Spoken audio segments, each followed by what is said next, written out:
Hey guys, so we are going to talk about updates from the Jonathan Majors sentencing. If you don't know, Danny Does This and That is her YouTube channel name, and Dramac, they both are in the courtroom. I'm waiting to get an update from them. If they're going to go live, we will redirect this video over to them, or maybe they'll pop on here. I did share a link with people who want to come up and speak. I might also put that link in the chat. As long as I recognize your name, if you guys want to jump up and share your comments after we go through the initial news, we can all talk about the sentencing. To round it up right in the beginning, his sentence is 1 year of domestic violence counseling. That's his sentence, no jail time. We do have a victim impact statement given by Grace Jabari, and from the reporting I've seen, it seems like she was the only one that gave a statement. So let's look through what the court reporters tweeted quickly from the courts. We have Victoria Becampus, Josh Russell, and Pilar Melendez all tweeted some updates from the court. Then we can talk about what's going on with how the media is covering the sentencing. And we can get some comments from you guys and anyone that wants to come up here and talk about it. So let's jump over to the court reporters.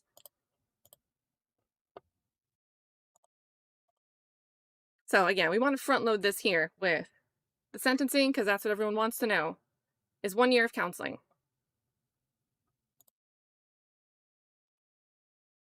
Now, if we go over to, let's start with Victoria's coverage first. So Victoria was the first one I saw tweet this morning. You know, she's in the courtroom at 100 Center Street. She reiterates this vague characterization of the verdict. She doesn't mention that it was, misdemeanor or reckless. None of that verbiage, just straight up says guilty of assault and harassment. Look at all of that here. Shares her own article. Then she takes a shot at Priya Chaudhry because Priya Chaudhry in closing arguments blamed his ex for, quote, revenge partying. So of all the things you could have added a byline for as a interesting byline about this case, what happened during the trial, this was the one detail that Victoria B. decided to bring to the forefront, which is interesting. Jonathan Majors has entered court with a black and white pattern coat under which he was wearing a double-breasted blazer and Steve Jobs-esque shirt. Making good present. He was wearing sunglasses and has a Bible per usual. Grace Jabari has just entered the courtroom. Now I want to look at the timestamp here. So we have 9:59 a.m. Then the proceeding starts. Judge gives both sides an opportunity to be heard. First, Jabari will give victim impact statement. Jabari now at the lectern facing the judge. We're going to get another quote from this from Josh Russell as well. When I was with him, I became a different version of myself. I was small, scared, and vulnerable, yet held very tightly in the palm of his abusive hand. His emotional and psychological abuse was just as damaging as physical, Jabari said. Oops, clicked the wrong one. Jabari left the courtroom at 10:10 a.m. And then Victoria's characterization of the sentence was to complete a batterer's intervention program over the course of a year. And then we've got Flavio in the comments. Shout out to Flavio. And then if we go over to Josh Russell, same thing. He arrives at the courtroom.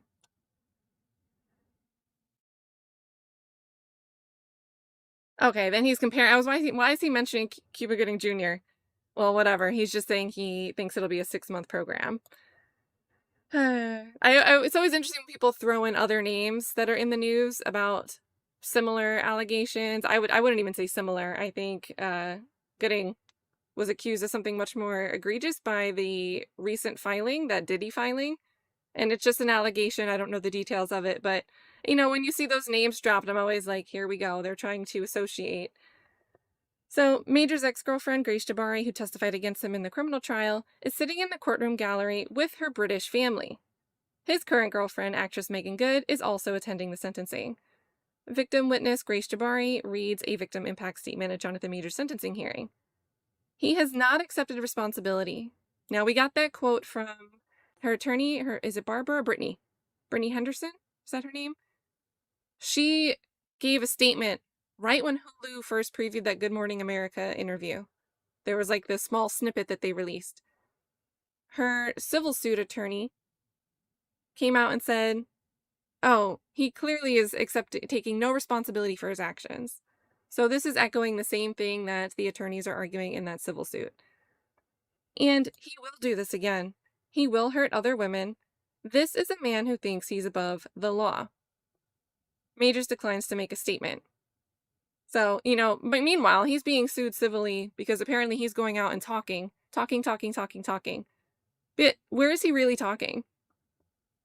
So here, and Josh Russell here characterizes it as 1 year of DV counseling. So there's the roundup from the reporters that were in court. I'm not sure. I will, if Danny or Dre say anything, or if they go live, guys, again, I will redirect into their videos if they pop up. I don't know if Danny has that setting enabled. I think Dre does, but I can send you guys over to one of them if we end the stream and go over there. It will let you guys all go over there. But that's really what we've got. Now, if we Google, do you guys want to see, if we look at the news, what the headlines say?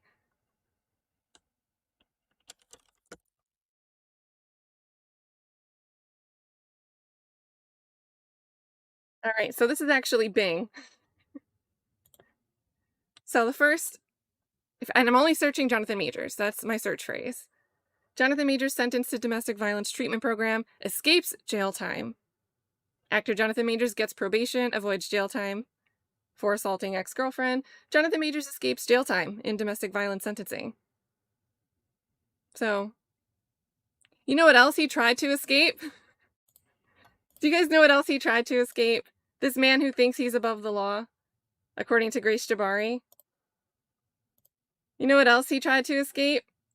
Grace Jabari, he tries to break free of her hand and runs away. Now, don't worry, they're going to zoom in just a bit. Right here, we can see Jonathan Majors grabbing her, putting her into the car. It looks like she might have hit her head there. That could have been where the ear scratch came from, which allegedly came from him assaulting her. He tries to put her back in the car. Now they do a slowed down and zoomed in replay of what's happening. He is seemingly picking her up here, and she might hit her head on top here, but what he's trying to do here is put her back in the car. It's hard to tell there if she hits her head or not, but clearly he went away. He's also a celebrity. So if he's putting her in the car, I think there could be a pretty strong argument that he was trying to mitigate the situation from getting more attention. Who is running after who? Dropping surveillance tape where it appears. Who's doing the escaping? Here's Jabari is pursuing Majors after. Okay, okay, hold on. Now I'm getting a little skeptical. He's running away. I thought he was running after her. She's chasing him. She said, "Give me that phone." All because she wanted to see his phone. She wanted answers. She felt entitled to it. And she went on to testify, "Oh, finally, by the end of the night, after hanging out with the strangers at the club, my adrenaline finally wore down and I felt in control of my emotions." That's a slight paraphrase, but it's pretty close to what she testified. If you want to read it for yourself, you can go and look at the full transcripts. They're in other videos on this channel and available in a Google Drive folder in the description of any of those videos. But let me ask, for the 4th, 5th, 6th time, who was doing the escaping? Who was the one not answering and not making 32 different phone calls? Who stayed in a hotel? Who said goodbye? Who was doing the escaping? And Chill, I'm so glad you're here. Answer to your question. You didn't send me a hat. It's as close as I can get to a yellow logo on a hat. Oh, nice. I'll answer to your question here from this beautifully cut and edited video here, which is a compilation type video, which is coming because this woman challenged me last time I was on her channel to do another, and it went from I'll do 2 minutes to, and now it's like 2 hours long of just every YouTuber who covered this story from beginning to end. The answer to your question was he was trying to escape her. Like anyone with 2 eyeballs, except Grace Jabari apparently, and like her 2 remaining.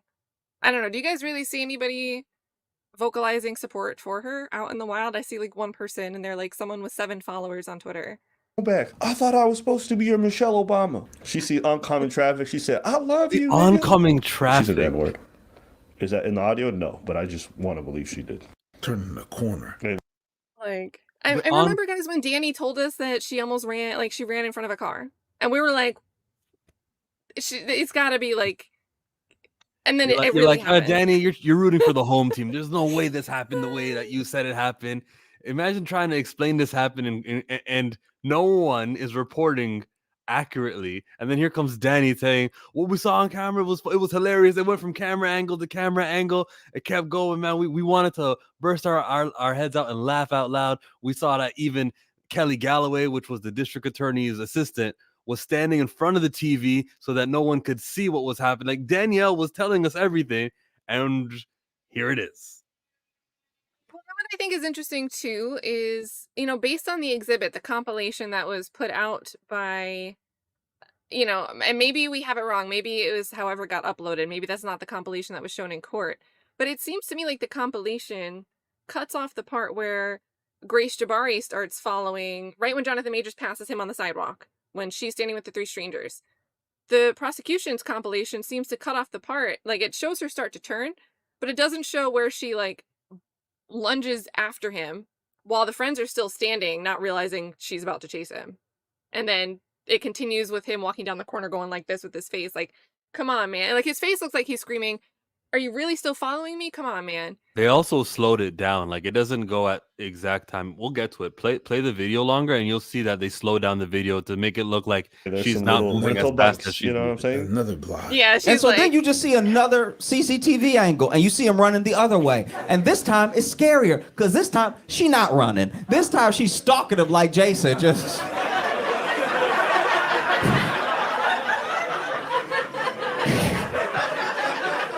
And she a little drunk too, so she looked like she gonna fall. I'm like, he really doesn't need to run anymore, but clearly he did. She still caught up to him. This man ran his knees off, and she just over here. in the heels and leather pants. She does move slower. Like, there's a part where she kind of flips her hair as she walks, and his gravity doesn't work that way. The hair should have came down a little bit faster. So who's the dude, the little 22-year-old that was editing Ryan those videos? Strick. Him. That He was dude. editing at the like it seems like the edits were curated and directed by the DA. At least he tried to pass the buck, like maybe that's just what he testified to, but it's not like the DA objected. But So she came to court today. I saw reports that she was saying like, hey, I was under his abusive grip. And who is she trying to convey this message to? Like, who's she trying to convince that she's innocent and that he deserves to throw the book at him? I don't know. And I mean, the laughable part is, can you imagine having to sit through, I don't know, is anyone familiar with these types of programs? Do they assign where you have to go? Or do you get like a list that you can choose? Like, they can't just say you have to go to this exact office. They have to give you like a network of lists of people that you can go and do this counseling through. But I imagine guess you it have to depends where go- you are. If you're in New York and you're based in New York, they'll give you New York. But if you get to choose an office in LA, then that's probably what they'll do.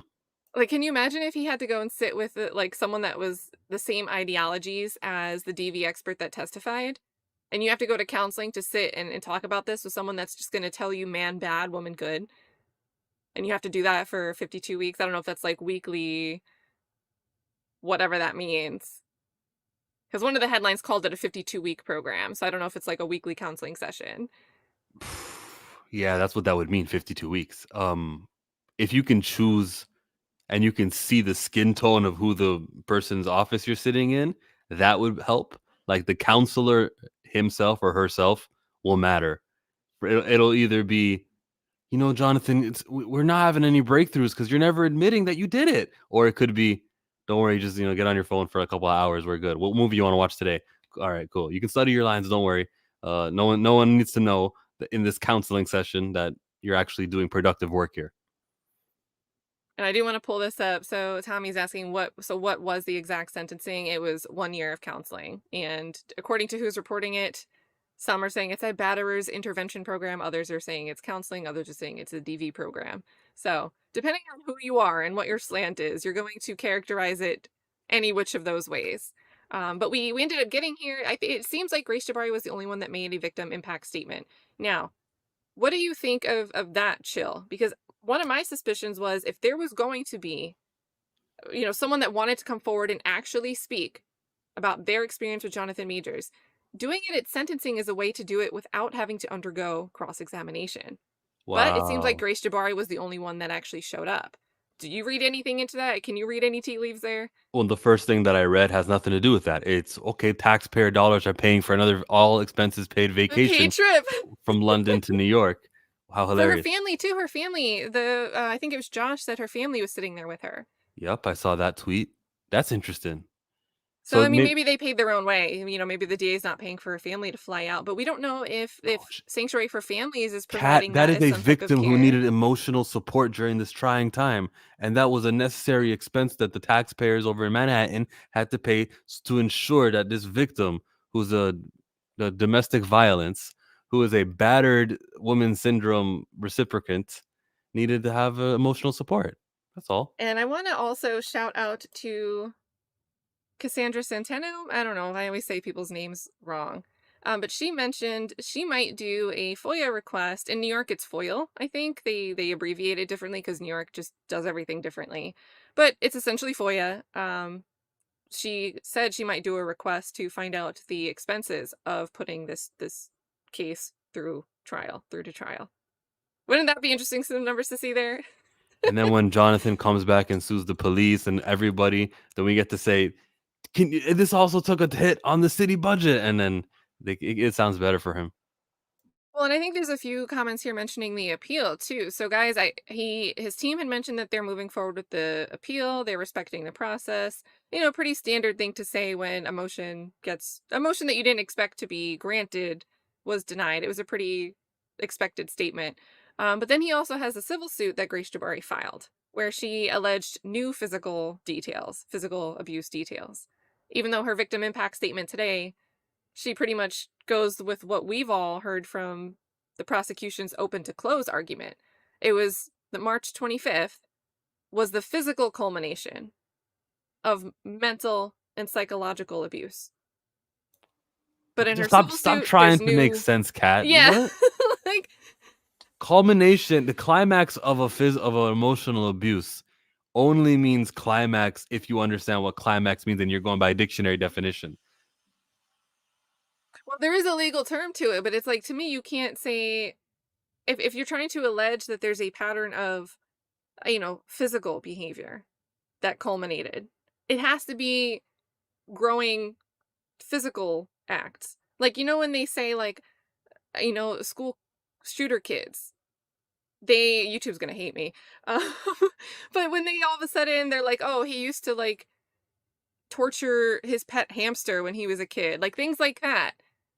That's a culmination because it's the same type of, you're doing something to physically harm, and then the thing you're doing to physically harm escalates. The extent, the severity is escalating. But when you hear culmination of it culminated in physical abuse, to me, that's a weird legal argument because you're not saying there's any precursory physical abuse. The closest thing we had was a candle being thrown against the wall or swiped off a table and breaking on the floor, depending on whose version of the story. And she photographs it, which and doesn't photograph any other injuries. No, there's no injuries of her face that day, but she's claiming that was the same day where we were at the shower and I got struck. Yeah, and she's running around the house, and all her verbiage to me just describes her chasing him, following him, running around after him while he's trying to escape. He's just like, leave me alone. She secretly records him. She takes photos of the lamp that falls. If she had an injury, it would have been photographed also. Yeah, and there's no doubt. And I mean, I think if you look at the way she hangs out with her friends, she still had selfies that she was taking throughout her relationship with Jonathan Majors. One of her friends posts frequent pictures, from like about 2022. There were several times where she was, back in London. Either she was staying with Jonathan Majors at that point in time, or she flew back for someone was getting married, a friend was getting married, or it was someone's birthday party. And she's in all these pictures, but there's no evidence of, like, battered woman. Mm-hmm. There's no bruises. There's no cuts. There's no reserved body language. She says in her victim impact statement that she was a smaller person. She changed while she was with Jonathan Majors, while she was in the palm of his abusive hand. That was her words. Did you see that quote? Do you want me to pull it back up? Let's see this quote word for word, because my problem with that is she was always small. I have never seen a picture of her being large. If she's talking about like losing 7 pounds between her relationship, that's also like alcoholics get slimmer. Victoria B. Kemp. Okay, I already know what's coming here. When I bet if you read all of her this whole thread, She brought up one detail about the case, and it was to say that Priya Chaudhry attacked Grace Jabari for her revenge partying. That was the detail she thought was worth I remember that as one a from context. revenge partying. So when I Yeah, was there's with nothing him, wrong with grabbing a bottle and going to the beach and then trying to drive. There's nothing wrong with that, according to Victoria Becampus. there's nothing wrong with $800 on his credit card that night. When I was with him, I became a different version of myself. I was small, scared, and vulnerable, yet held very tightly in the palm of his abusive hand. She was chasing this man. His emotional and psychological abuse and magnetic abuse, too, because that's the only reason that you can explain why she was chasing him. Just as damaging. Someone said they need to expose her in civil trial. Jonathan's team need to show how this woman took things to the extreme emotionally. I don't know. I don't know how you beat this. Photos don't matter anymore. The witness of the driver doesn't matter anymore. I guess you got to tell the driver, hey, before you take the stand If this they're not time. on court record, I mean, none of this matters. It didn't happen. Just like her arrest, it doesn't exist according to her perception, her understanding of her arrest for domestic assault and criminal mischief. Her understanding is that it doesn't exist. Why? Because thanks to Lauren Victoria Burke, go watch her latest video. I'm going to update the description on this to include all this stuff after, but if you watch my most recent video before this, that's all linked there. There's a ton of great videos in there.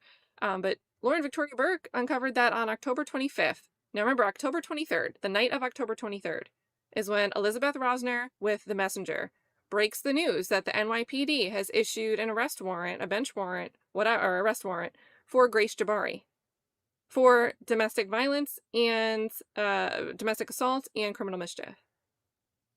Then on the 24th and 25th, we have this back and forth battle where the Messenger's like, yes, they did. And Variety and Rolling Stone are like, well, the Messenger's reporting this, but the prosecutor, the DA's office said this isn't the case, that they deactivated that iCard a long time ago back in June.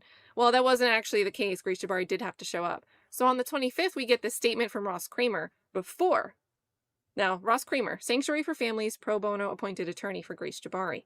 We get this statement from him saying, oh, we've already talked to the district attorney's office. We're going to come down. Grace Jabari's going to walk herself in there, but she was promised no legal repercussions.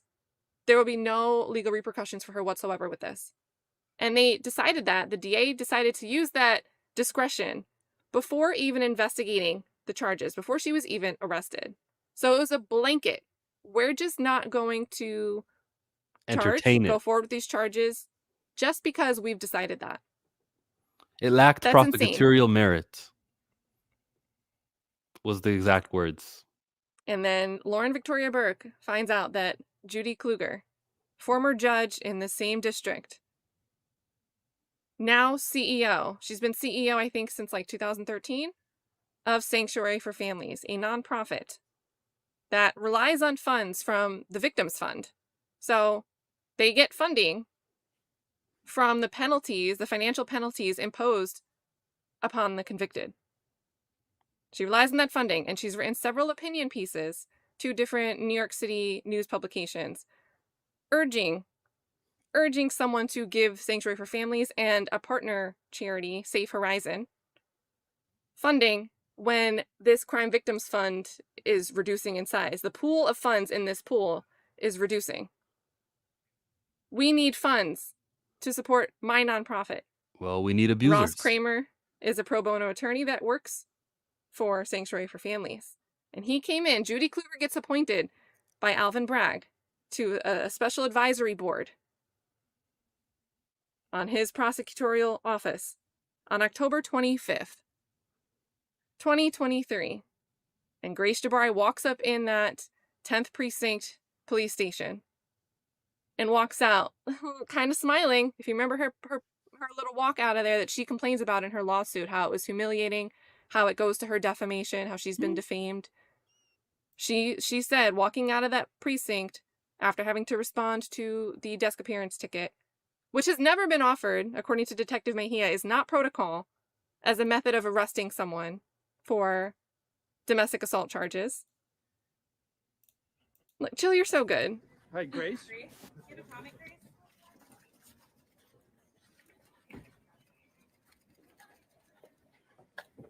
How do you feel about being charged with a crime? What a rookie. How do you feel about being charged with a crime? So that's Ross Kramer smiling in the back coming out the door. And then here's Stephanie, rather, what's her name? Carolyn Bryant. There she is. Yeah, what are we changing here? Yeah, Carolyn Bryant. Carolyn Bryant is the best name, man. If you guys, Emmett Till was killed because Carolyn Bryant claimed he whistled at her. Go watch the movie starring Daniel Detweiler. Look at that guy in the background trying to get away on the sign. Trying to get away from her. Hi, Grace. Yeah, man. That's her. And all I can think about is, you know, in that April 18th letter that Priya Chaudhry sent to the court, like, hey, this is what really happened, and it's crazy that you even want to take this case forward.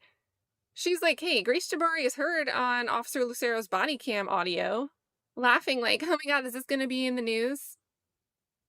Laughing and smiling.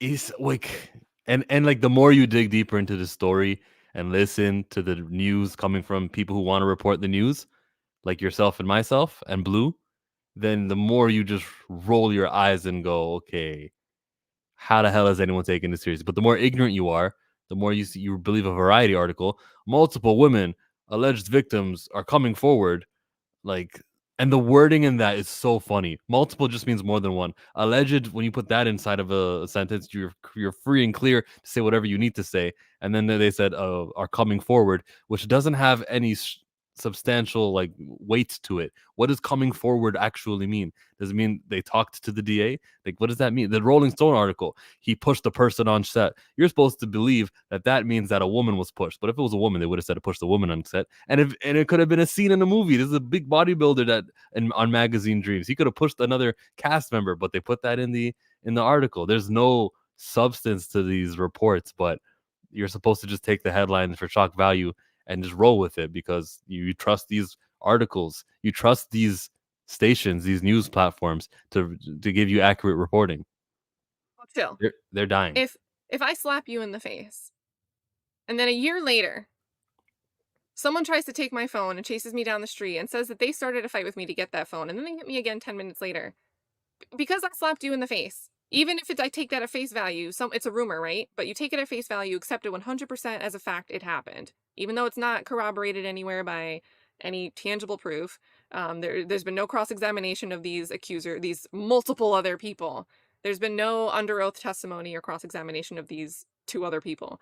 But if I slapped you and we accept that as true, and then a year later I do all this, am I just guilty of what I'm being? Am I guilty for doing something against the person that's taking my phone and I'm running away from? Just because a year ago I slapped someone in the face? This just doesn't make sense to me. It wouldn't make sense even if the other accusations were true. If we accept those hypothetically as true, the evidence from March 25th, it doesn't make sense to just say that what certain outlets like Rolling Stone want us to think happened on March 25th is what happened on March 25th, 2023.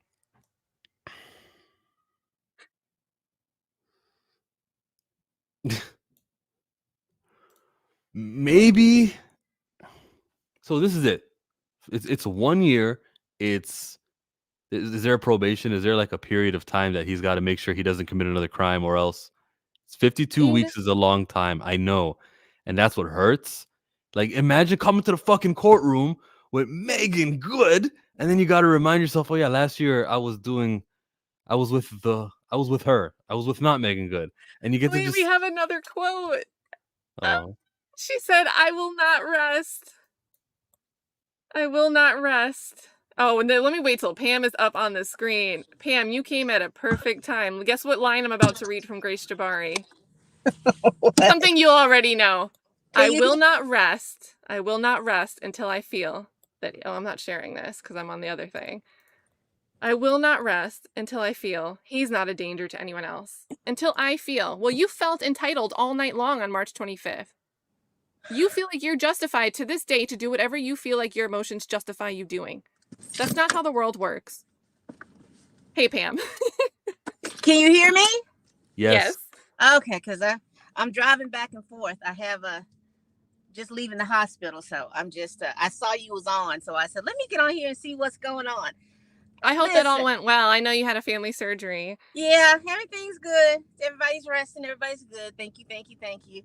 But let me just say this: all of this for up to 26 weeks of counseling. All of this. Well, I think it's 1 year, but I get what you're saying, because I think Josh Russell made a tweet comparing it to a 6-month program that Cuba Gooding Jr. had gotten. Yeah, but it's 1 year. It depends on your state. It depends on your state, because if he's already in counseling, then all he has to do is that his counselor has to send a report to the judge, unless you're in a state where it requires you to go to a certain class. And if that's the case, that's 10 to 15 weeks. Okay.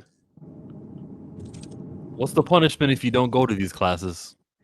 Well, it depends on what they put in your little order thingy.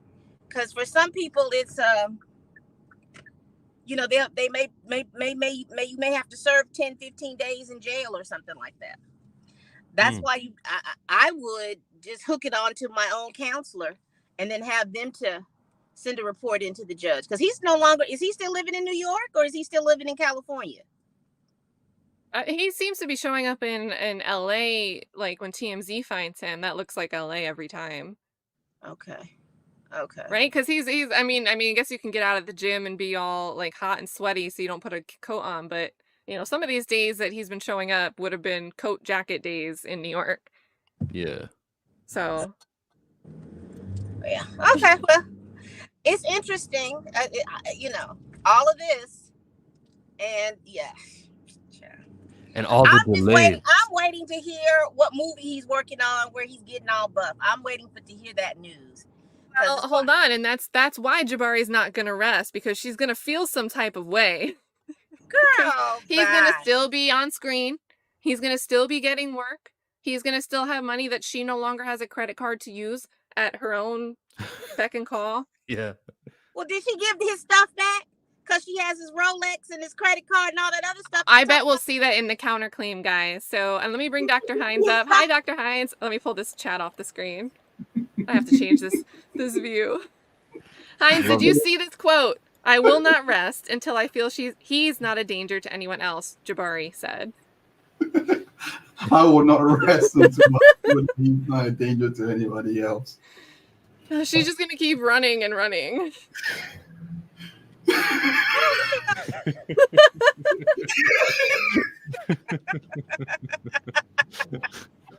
I gotta say it. Is that why she was chasing him? She's offering the reason why she was chasing him. She felt like we're getting like a whole ad over here. She felt like he was gonna be of somebody else, right? So she had to chase him down and make sure that she stopped him from hurting anyone else. She was not resting then. Okay. See, if y'all know what? Y'all know what? Listen. You know what? Hey, she's just auditioning to be a new Avenger. Well, she said she's an actor, dancer, and so much more. But for her testimony, she kept saying it became her job to kind of make sure he was always good, and basically I had to coddle him was her version of events. Okay. I'm just staring.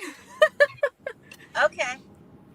Let me read this part here, though. So Priya Chaudhry, we already knew that they're going to continue the appeal. We know that they're going to do a reply and a counterclaim to her civil suit. But Priya Chaudhry gave a statement today. Majors did not make a statement, with his attorney Priya Chaudhry saying that Jabari would, quote, who's surprised by this, quote, attempt to use it against him in her civil case, end quote. While she called this, quote, the most challenging year of Jonathan Majors' life, and said he would abide by the sentence, Chaudhry said her client still maintains his innocence. Mr. Majors maintains his innocence and plans to appeal his conviction, Chaudhry said. So. No, Chaudhry is correct about the first part about how she'll attempt to use it against him in the civil case. Everything you can and say will be used against you. And what can you really? He's not going to apologize for doing it. So I guess that's kind of the best way to escape, having to, which is optional, having to do a statement. Because pretend there isn't a civil case against him, he probably still wouldn't say something like, just, yeah, guys, go do your thing. We don't care. Like, we know this is some BS. So now he has the out of just saying, yeah, there's a civil case. She's going to say that I'm using this. We're going to be quiet just to protect ourselves. Best possible scenario, really. Do you guys think that if there wasn't a civil case, then he would have said something? And what would he have said? No. Nah, because it depends on the statute of limitations. I mean, if there was one, then I don't know how it was in New York for assault cases, etc. But let's say that there was a set of limitations. Me personally, I'll wait until the 6 years. Then I'll be like, okay, I'm sorry, Grace, for whatever, for cheating, for cheating on you, whatever. That's when I'll say sorry, because I know I've seen the transcripts and all those things. She is going to use it and say, see, he abused me all these years. The Rolling Stone is going to grab on it and put it in Shane Roundtree's bedroom and plaster it all up and Jonathan Majors apologizes. Exactly. Yeah, I just, it's just not a smart move. Not today. Maybe back when Judge Brolin was saying sorry, or even Mel Gibson. Remember when he was having his on? He actually apologized, and was it Russell Crowe? I can't remember who, but one of the actors was saying, okay, we should let him come back into the industry. I was like, this guy just abused his wife. Anyway, it was literally the same case, but different time. I wouldn't say sorry. I mean, even if you really feel it and you really want to get it off your chest, no, die with that. Die with that. Yeah. I think it's psychologically too. Some people think as soon as you start denying something, it looks like denial and not you saying what actually happened. It's not you maintaining your innocence, which you have a right to do. You have a right to maintain your innocence. And I would say that's a right that's becoming, in the post-conviction world, that's becoming more and more protected. And explicitly, given post-conviction relief, there's new remedies for stuff like that. If you think you're falsely convicted, your right to maintain your innocence is kind of being elevated. Even New York is ramping up their post-conviction unit stuff, which is it's weird to think about. Alvin Bragg doesn't want to slow down the number of cases being taken to trial when they're just a misdemeanor and would normally have a plea deal. But it's trendy now. Almost every district that has a progressive voter demographic has to say, hey, we're not going to keep people in jail because we found them with, a joint in their car, right? It's not trendy to do that anymore. But what's the new taboo? What's the big bad criminalization crime? That big S word that Pam always hears. Right, that S word. Because you can't come out and say, well, the way that it's taboo, you shouldn't come out and say someone's a horrible person because they got caught on, having a little baggie in their car of some green. But if you hear the word DV and you try to say anything positive or show any doubt and try to say, hey, we don't know all the facts yet, people will come at you and say you're protecting abusers. Right. It's taboo. Abuse apologist. All the names. You get called everything. There. My guy as well, the Undertaker. I love him. But that's kind of like the visuals, right? That's kind of similar to what we're supposed to think happened. Remember when the arrest came down, guys? That image that was painted on March 25th and 26th with the news stories. It seemed like that's what happened down the penthouse floor. That's how she became unconscious. Because they never really walked. They never really walked that S word back. They never really walked it back. Sorry. Sorry. Repeat what you said, Pam. Sorry, I spoke over you. I said they never really walked that S word back, even though they had to drop those charges relating to that. They never walked that word back. So when you listen, that's all you talked about. If you follow this through like social media, through those social media lens, and follow it through all the different things, that is the thing that everybody talks about. You know, he was strangling this woman. He did all of this. He did all of that. No, he didn't. It's so funny that even during trial, people actually came into my notifications were saying, "Dude, the guy is guilty. He was trying." I'm like, bro, let me just find that article real quick because you're full of shit right now. But we knew on May 9th when the charges changed, then everything goes. Well, it was a brand new court case on May 9th. We knew about this stuff, but I guess our voices were not where it needed to be to report on how it's not a strangulation, the S word anymore. Yeah, it's crazy. I Well, mean, you know, when back they then, guys, reported on honestly, it was it- few. Sorry, Pam.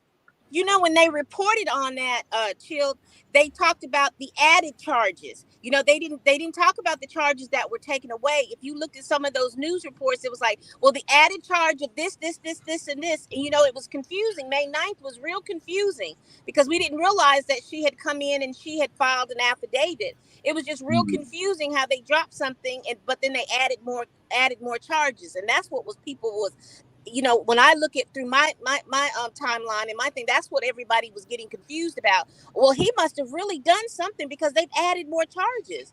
You know, no, they had to take away some charges. All the charges that were filed by the police, they took those away and they re-added them to me when she came and she filed her affidavit. Yeah, and I think that all retrofitted back to his statement, which was always consistent from Chaudhry's letter to the statement when he filed out his statement.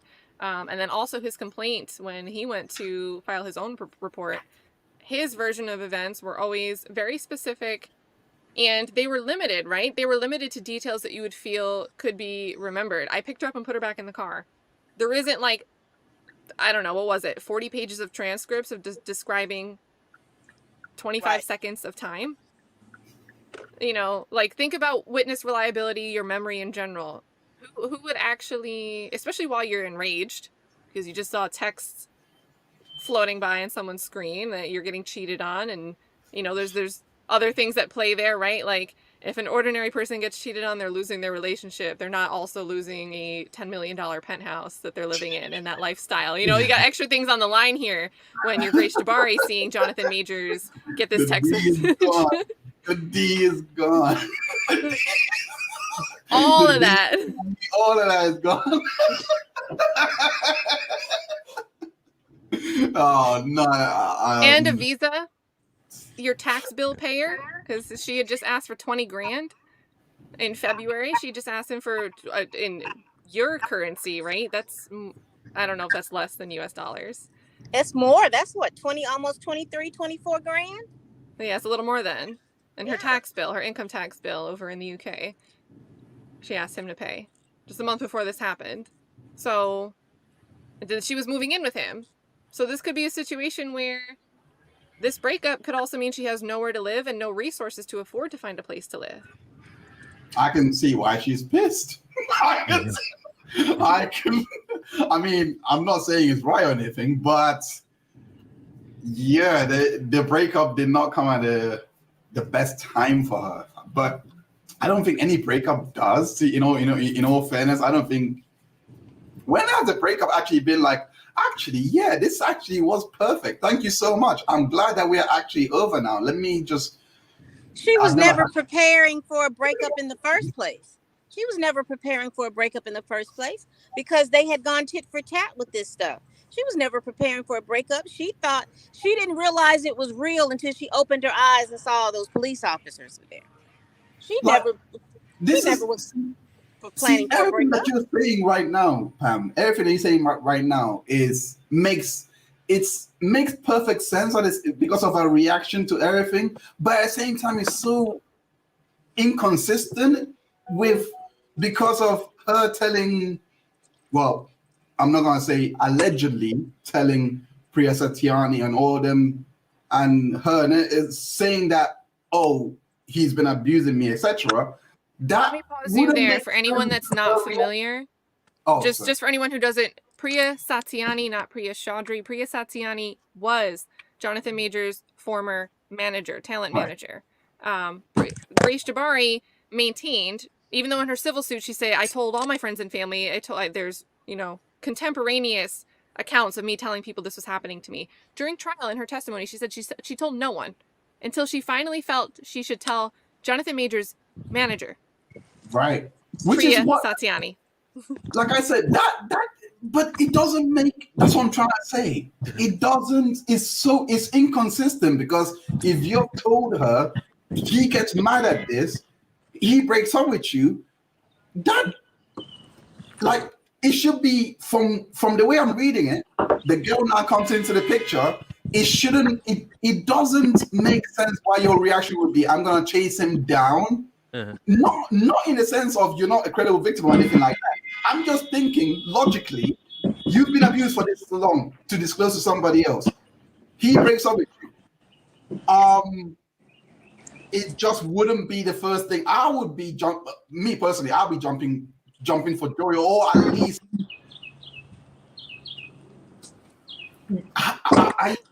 Pam, the sun is shining, the birds are chirping. Oh, y'all can see me. Oh, I didn't realize y'all could see me. Oh, you're looking great. It's all sunshiny. Isn't there an eclipse happening right now, though? Like an hour from now? An hour from now, I got my glasses. So I'm sitting outside my mom's house. So, imagine getting a free trip to New York City to come to sentencing, and you get to be near, almost in a direct line of totality, paid for by the Manhattan District Attorney. And what did Pam say? She did an affidavit on May 9th, was it? When was that another trip that they paid to fly her over? Yeah, because they had her come in person. Yeah, she came in person, which is why I kept saying I really didn't like those virtual. Every time it was a virtual meeting, there was always stunt shows and shenanigans going on. I don't think there'll be any end of that if she says she's not going to rest until she feels. Nah, I see a documentary coming, if I'm being honest with you. From that organization? Yep. One of the organizations, Rolling Stone exclusive interview. Messenger is dead, so I can't really use them. I don't know. New York Times, maybe. I have no idea. But I just see a collaboration with these two other alleged victims that couldn't even go to the sentencing and sit down. I don't think Grace Jabbari has the charisma or star power, any type of pull. I think they really tried to use her to boost up some fundraising because of Jonathan Majors' name being attached to it. But moving forward, I don't really imagine who's going to want to listen. People, even when she had the successful. Yeah. She's gonna stop at nothing, so she will definitely send some emails. But how successful is it gonna be? That's up to the devil and and his minions. I mean, people might watch out of curiosity, but William, shut up. No, we're not. Well, he's talking about the what is it? The actor who ran away. What was the movie? No, the Alvin Gray directed film. No, the Nate Miners, Nathan Miners, Nathan Miners and Faith. Nathan Miners and Faith. But you know why Grace Jabbari is gonna feel for a long time. Why she's gonna feel for a long, long time. That right there. That's her paranoia. She knew he had Megan Good potential. All this. She knew that. Damn it! I can't let this breakup happen. She was recanting even after the arrest and just trying to maintain so he wouldn't. And the worst, like she's got to sit in that courtroom, and while she's doing her little read up. Oh yeah, it was abusive hand and look over to the side and see. That's what he's been doing the last year. Do it again. She called herself Slickness and Megan by saying that he was going to do it again. Yep, 100,000%. 100,000%. That's exactly it. Because that's the hurt she felt. That is her hurt. She's trying to transfer and project the hurt she felt because the relationship was over and she was not chosen. She tried to project that and retrofit it to some type of physical altercation that she started. Her pain is what she feels because of the breakup. Like, it's just insane. And she's not the only person out here that operates that way. She's really not. So basically, Grace Brian did all this because she lost to Megan Good. Okay. That's also well and good. It's nice to know that Carolyn has got a successor, beyond the grave. All of this all of this went down in May. And when was the relationship reported? Oh, hold on. See, this is the prosecutor didn't pursue. I just read this. The prosecutor didn't pursue jail time. That's a big deal. That's a big deal. You've maintained that this person has a history of abuse, and then you don't ask for jail time. Why? Why? What's lacking? Why would you request a sentence? Instead. This is an ABC syndication. This is from ABC, by the way. Did not see J. Flipping heck. This case is stupid. This case is stupid. Wait a minute. I all of this. And you didn't pursue him to be in jail for a year? This case is so stupid. How much money did you all spend just to have somebody go to counseling is my question. This makes no sense. He's supposed to be the danger to society. You're supposed to go away. You're supposed to be sitting in there talking to the judge about how awful of a person he is and how he is a danger. And you didn't put forth any effort to... Okay. Look at Aisha's comment. They don't want this to go to jail because Carolyn Bryant needs him to work. If he doesn't work, she doesn't get paid. That's one thought, right?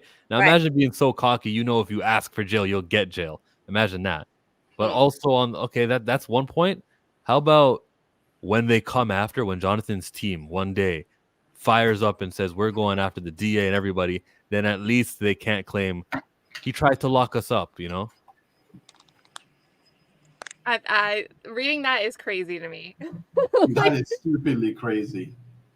Crazy. I got because their theory of the case. Their theory of the case is pattern of abuse.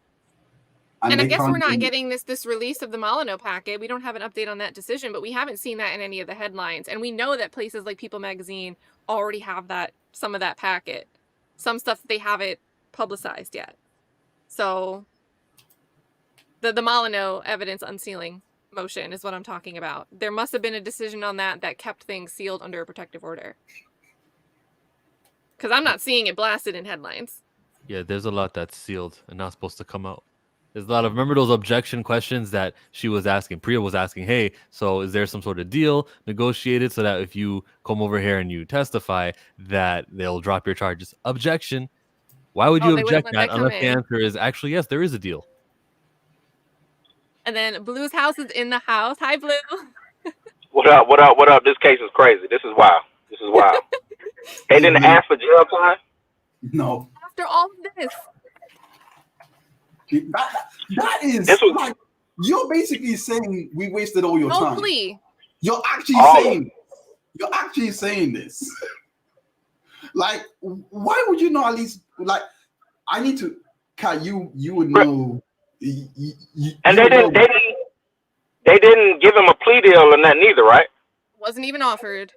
But that's crazy. But why would they not ask? Why would they not ask like for jail time? Was it something that if they don't get that, they're not gonna get anything? Or you might know, Kat.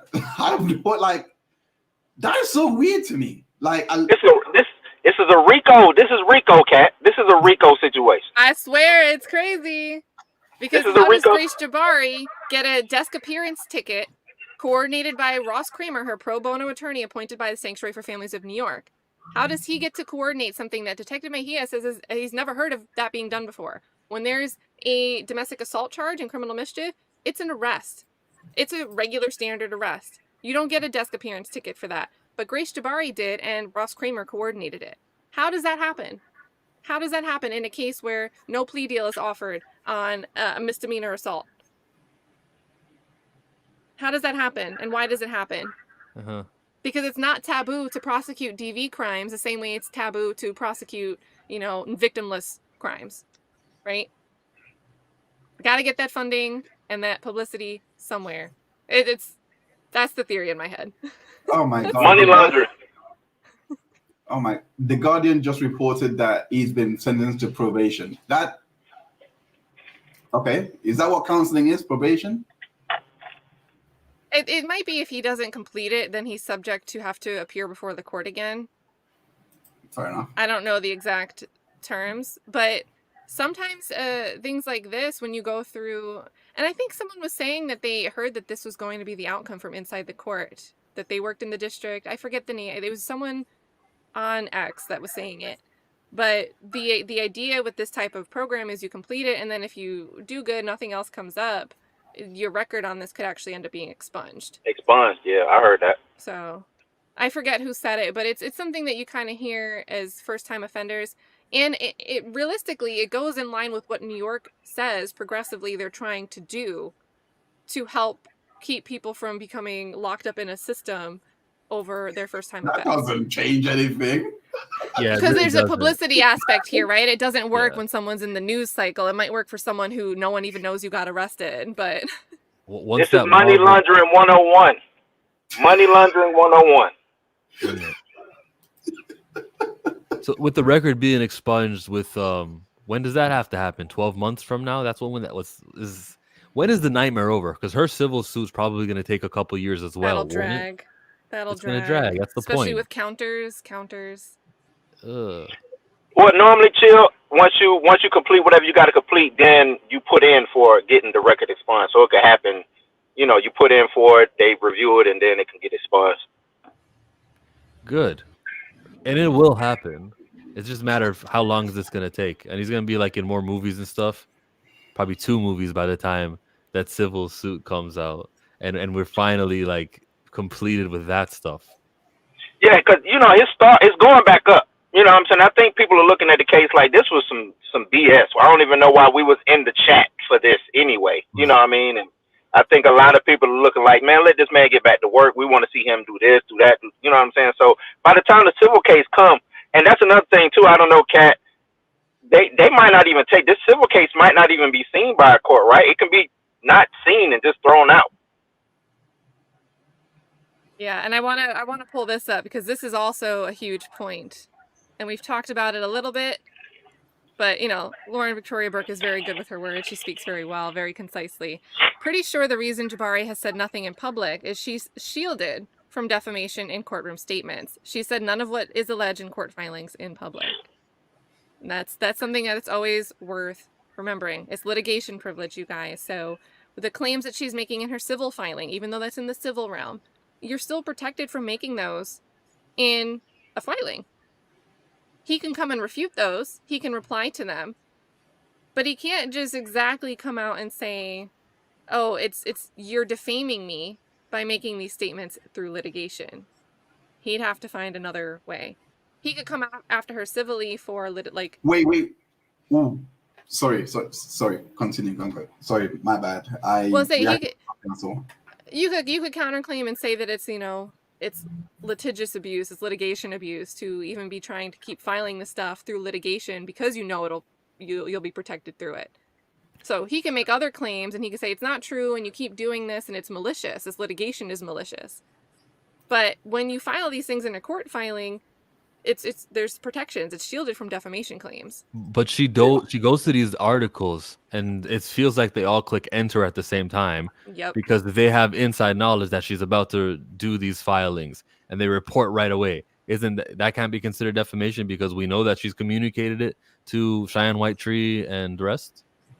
So that's where you'd have to do a lot more discovery. And what the publications will probably argue if they end up being named in something, which I don't know. Dustin Pusch, who was Jonathan Majors or is Jonathan Majors' defamation attorney, he sued the Rolling Stone before. But when you're suing, you know, maybe we'll see something where it's one suit and they're listed as co-defendants when he files his counterclaim. Is that kind of like against Grace Jabbari and Rolling Stone? Is that kind of like what Johnny Depp did with the Sun?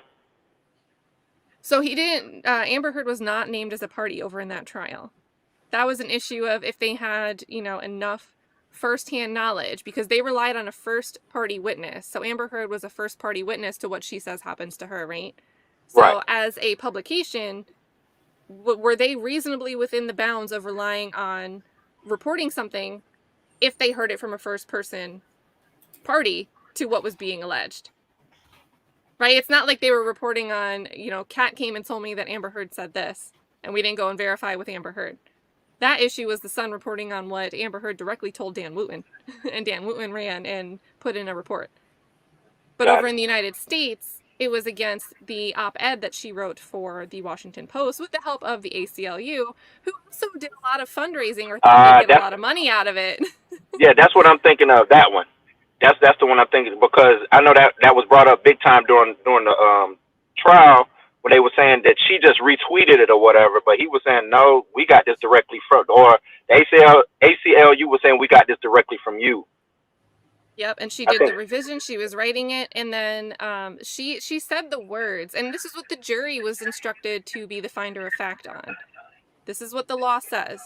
Were these words hers? Is she responsible for them? Are they malicious? Did they hurt his reputation? And then once they said yes, they also had to decide on the damages part that attaches to their finding. But she said, I became the picture of, the symbol of. I became the face of domestic violence. The face. Well, a public figure representing domestic violence. Yeah. So that was her phrase, and it was the I verbiage, first person. Right. So that's pretty easy for a jury, and juries can do whatever they kind of want, right? We trust them to follow the instructions that they're supposed to follow. But at the same time, they could also have sat there and listened through the trial and said, I just think she's lying, and I don't care about the technical aspects of this verdict sheet.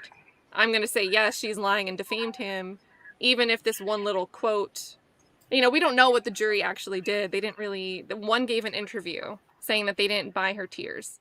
They didn't think that she was genuinely crying. And that's really the only information we have from the jurors speaking out.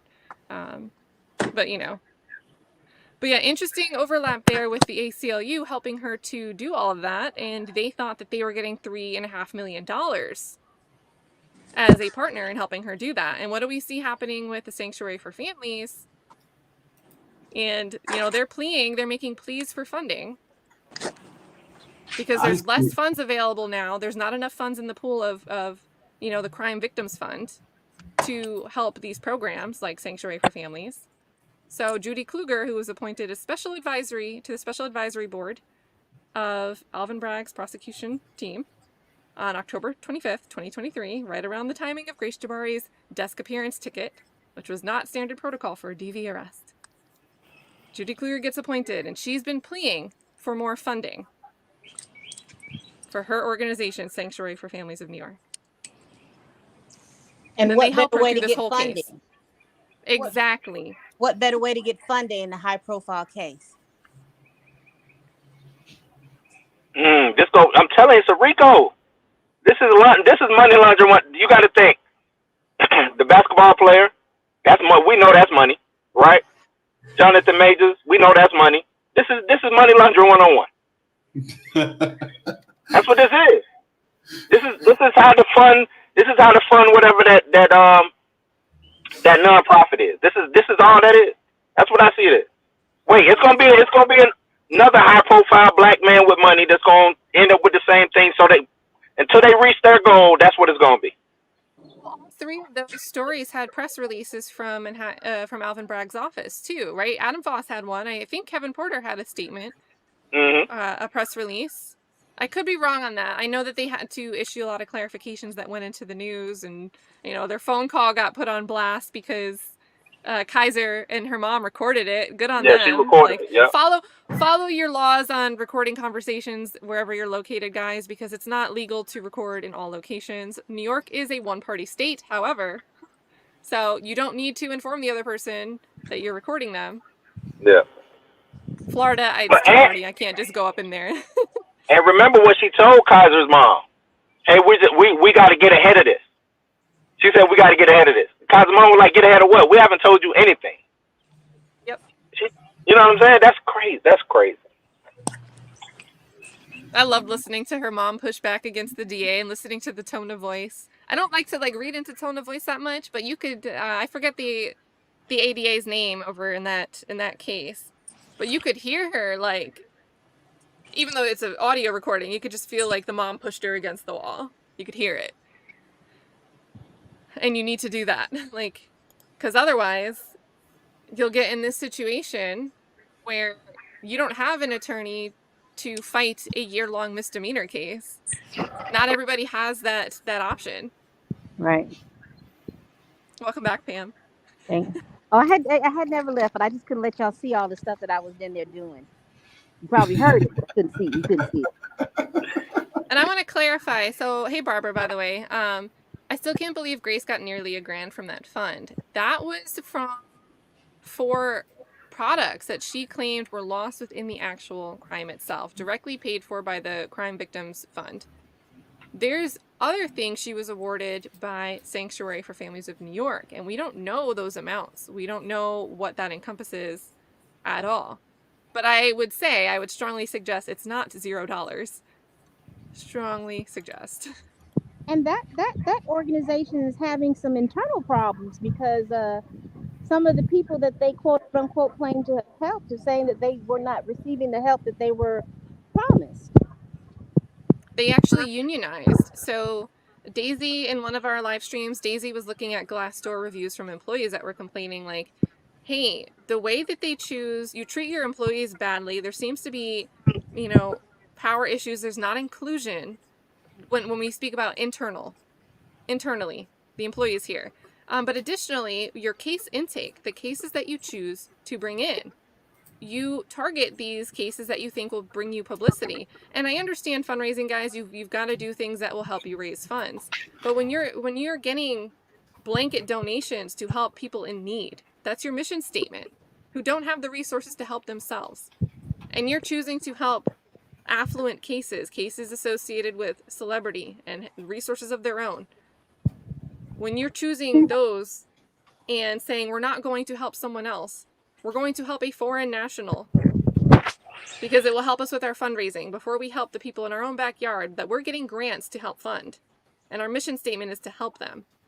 That's problematic. And they actually unionize. There's some Medium blog posts by the union. You can see them add like a request for unionization because of these issues. And then they unionize anyway. And they post again saying, we're still asking for the board of the Sanctuary for Families to recognize us, that we are now unionized. That I think was 2021 was when I saw that. But it's all on Medium. You can go find that on Medium and look at that. But definitely some internal issues. Lots of complaints about power disparities based on racial and ethnic lines within the company itself. Coming from the employees or former employees. Sounds like America to me, fam. It's just a pattern that is just more easily to convict when the skin tone is a bit darker. All it takes. And I love that. I just can't wait until there is a, because I know we did like a timeline, but just do a timeline of all the evidence, put it all in order, and all the evidence from the text messages, from everything, so that everyone can have just like this clearer picture of what's going on. I that's what I can't wait for. I want all the raw footage of the video. Coming to that. I wonder if there's other exhibits that will become public now. Right. So with the appeal, some of that stuff should come forward because it'll be used in the appeal that we may not have seen in the public. Because remember when I did the FOIL request, they were like, hey, this case is still active, so we can only send you the 19 available exhibits right now, which were the photos of her ear and her finger, the chase video, and then the body cam footage, and the text messages and 911 call. That was what was included in that 19 item folder. I want the audio of those body cams. Yeah. He's going to counter a civil suit of his own. Maybe he can use that as evidence. Maybe he can acquire that. Because or even text messages that he has that we weren't able to see, or his injury photos. Right. See? So yeah, we're good. I would just anti-slap the whole thing, like the defamation part, just anti-slap it, get it thrown out, because that's so easy. I mean, it's just... But it's New York. Yeah, you can. Yeah, like they can try, but it's still, I think New York isn't one of the strictest on. They're no, not no. the most lenient. No, but they're not the they strictest. have definitely bolstered up because Sarah Palin had to go through the anti-slap motion. Even Ari Jacob had to go through it when she was facing Taylor Lorenz. So like he can request it for that one, but the case will still go on in terms of assault, the old assault claim. So me personally, I would just count on that. Like and I would have been bothered with the defamation because that's where everything kind of comes in. But they're going to have to, because they're going to want to challenge that agency argument. Right. Because she's suing Majors for Priya's statements. No, I completely agree. But he's not going to, if you don't at least put the anti-slap immunity in, he's not even going to have to worry about that. If he puts that in there, he's not going to have to worry about that until the judge says, no, this case there is merit here. Let's move on with it. If that doesn't get past that first order, then, that I personally think if he lets the defamation case go on, anything comes in because what she's saying specifically opens the door to so much more discovery that couldn't come in with the assault case. I think it's so interesting because she's suing civilly for these other things, but now we hear that Kelly Galloway didn't even want to ask for jail time. Let me bring Pam back up here. But isn't that and I don't know how that could come into play in a civil suit, but you're suing civilly for something, saying that this man's dangerous. Now you're saying you're not going to rest, which granted, she said that in court. You're not going to rest until you feel he's stopped being dangerous. But we find out that Kelly Galloway doesn't even ask for jail time. Typically, yeah, that's crazy. You would expect, they're going to ask for it, and then the judge is going to find somewhere in between. I got a question, Kat. Yeah. Could he get that reopened when he went down and filed against her? Could he get that reopened? I mean, I think they'd have to make an argument that they'd have to go after the prosecution to do that. I don't think there's any legal recourse from my understanding, because it's kind of vague when you get into that territory, right? There's not much online. I've tried to read. But it seems like they would have to go up against the district attorney's office and find wrongdoing, malfeasance on their part. And then they'd be able to reopen it because the action is really against them not bringing the charges. Right. So it would go back, it would reopen that same arrest rather than him being able to refile for the arrest. Got it. And it would be reopened not because he's pursuing a second remedy against Grace Jabari, but he's pursuing against a remedy against the prosecutorial discretion that was misapplied by the District Attorney's Office of New York. So, but I don't know, I haven't seen any specific mention that was something that they were looking into do. It's something that they could, tie into an appeal. Yeah, I just asked that because argument to overturn a verdict rather than pursue a separate. Right. Because the reason I'm asking that is because with the case that happened up in Georgia, who was that? In Brunswick, with the he went into the house and then they came out and they killed him. Ahmaud Arbery. Right. That case, remember, the prosecution, they didn't want to do anything even. They had to actually get them voted out and bring a new special prosecutor in to get that going. I wonder if I know that's like way on a bigger scale than what this is, but I was just wondering. That was an indictment issue, and that's foggy in my brain, but I think that was because that was at the indictment level, and they just brought it again in front of a grand jury, a new grand jury.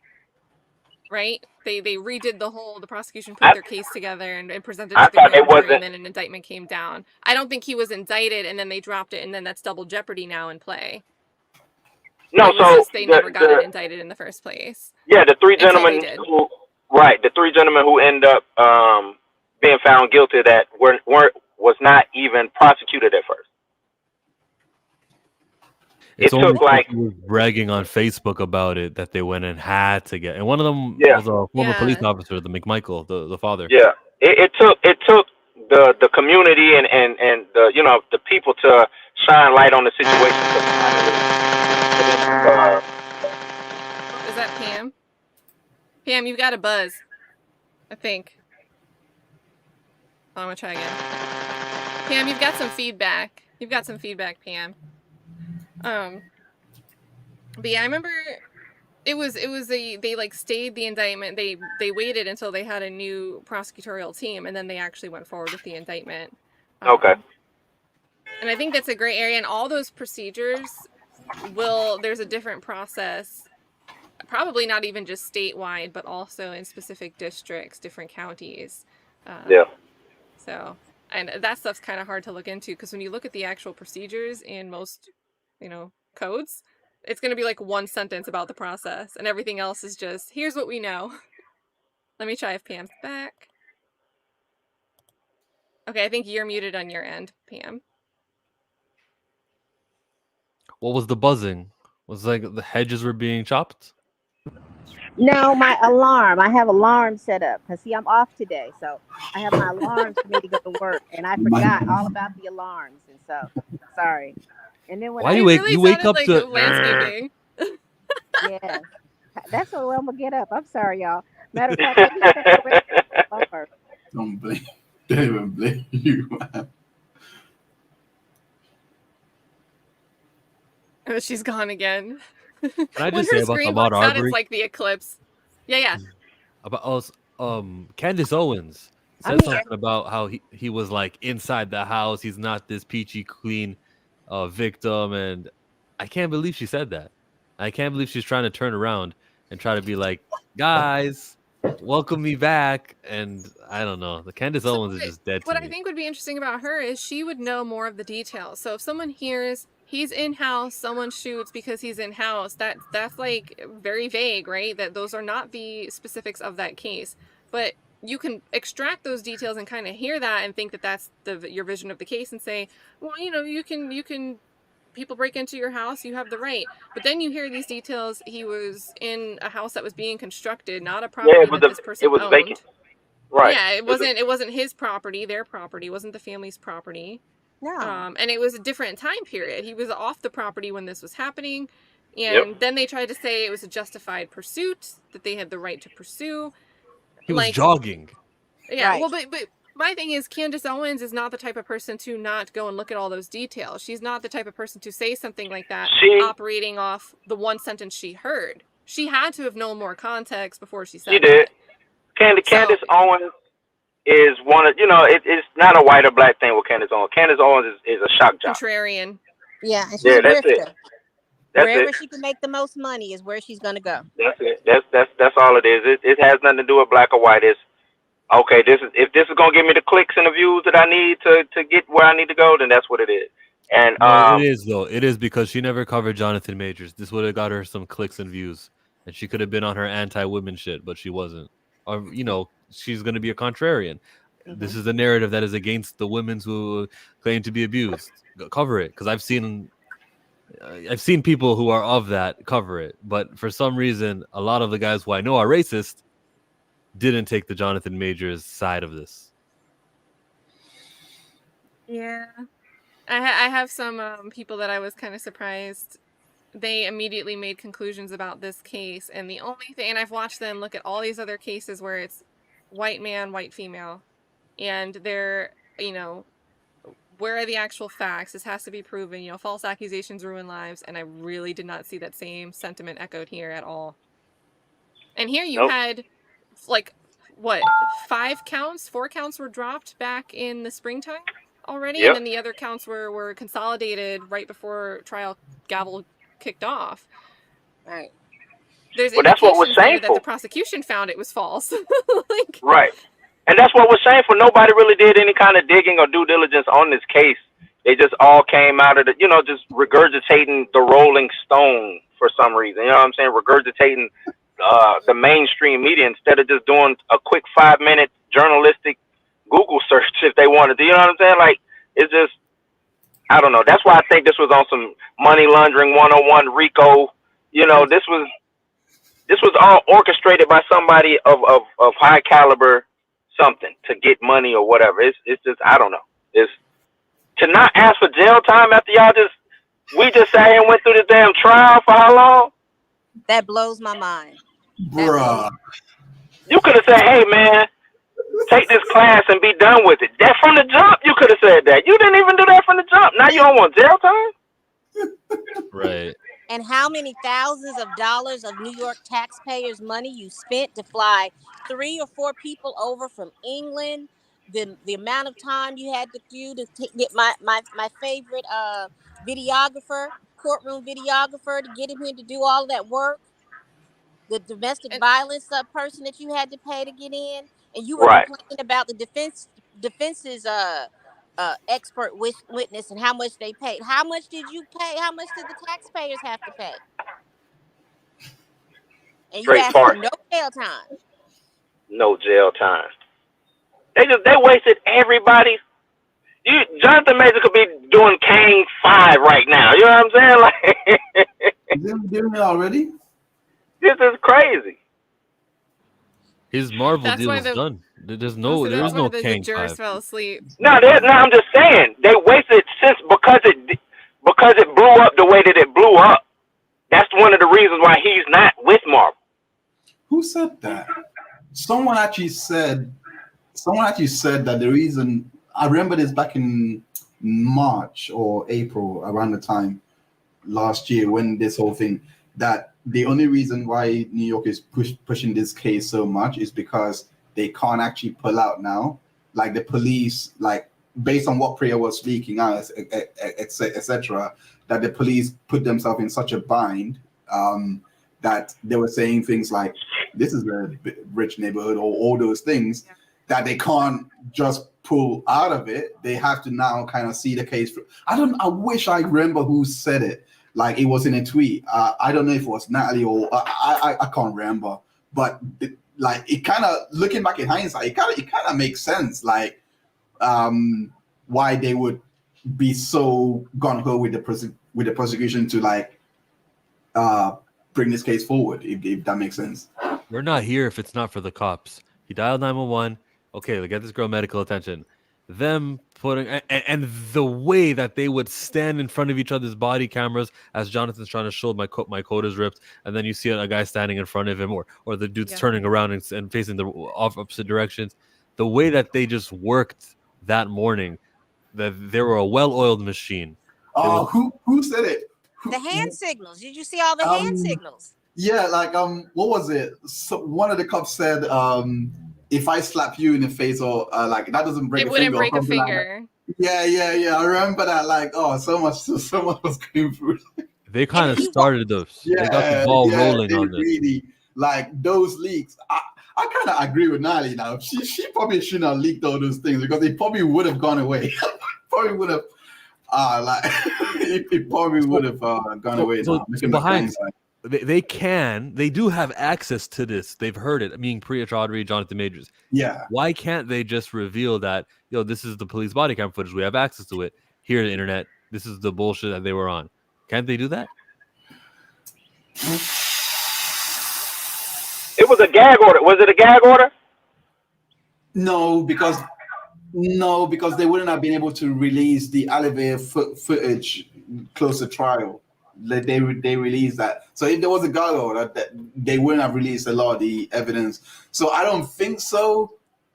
But so on the Roland Martin show, Priya Chaudhry said she couldn't talk about the Jonathan Majors case. And that was after the Adam Foss verdict came down. She guested on Roland Martin.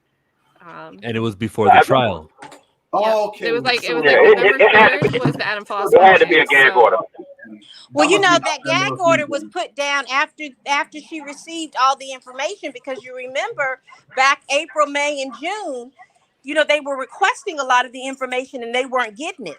And as soon as they got, a little piece of information, they let people see it, the videos and stuff like that. I believe that once they got that police footage, that's when everybody was talking about gag orders. Yep. Yeah. Okay. All right. Yeah, because that would complete a timeline. That makes sense now, because I was thinking there's no way they could have had a gag order, and then we see the footage of Grace Jabari speaking with Chloe and the other guys. You know, like we will not be able to see that, but okay. Because This that makes came sense. out in September 14th, because it was the same day of the video where he's breaking up the high school kids fighting or middle school kids fighting. Right. Then the Yeah. end of October is where, oh, Grace Jabari is going to get arrested. Let's run all these news talking about, you know, some Molyneux evidence and all of that. Right. And then between the end of October, when the hearings pushed back, trials pushed back, and this first week of November when Priya Chaudhry goes on the Roland Martin show and says she can't talk about the case, there was like 1 week in between those news stories floating some previous London incident, right? Because before that, Yep. went very quickly with Kevin Porter. The DA's office made a statement that there was prior abuse, something going on with him trying to run her over with a car or something like that. But we didn't really hear, when did that come forward in this case? It was around the time of her arrest. It was after June Yeah. that these you know, there's prior acts, there's previous abuse, there's a pattern here. That wasn't really anything that was being alleged until the fall when trial was about to start. After it took them 4 months to provide an interview with Dr. William K. Chiang, the treating physician at Bellevue. And you know, Kat, that's also weird too, is, you know, prior abuse and everything like that. That wasn't even an issue. You know, that got thrown out from the trial. We're not talking prior abuse. We're talking about what was going on that day that happened, even though they kept trying to slip it in. But you know what I'm saying? like, if there was really prior abuse, I would have thought that the prosecution would have fought harder for it. If they had real hard, like what's going on in the civil suit, you know what I mean? If they knew that got why no buzz. Yeah, none. That's really interesting. The civil suit got like no buzz. And what's interesting is, you know, in that civil suit, those attorneys are writing on contingency. They'll get a cut of any monetary awards that Grace Jabari would receive. So it would benefit those attorneys who have been along for the ride with Grace Jabari this whole way. There's a tie back to the Sanctuary for Families of New York there. It would financially benefit them for this case to get press and it to have a favorable outcome for Grace Jabari. But to me, it's really not getting that same coverage that something relating to the Manhattan District Attorney side of things, the criminal case, is getting. Totally different reactions to her filing that suit. And I wonder if that bothered her. I wonder if she's in the live chat right now. Pam? You're muted yourself, Pam. Oh, she's leaving. Oh, Pam. Oh.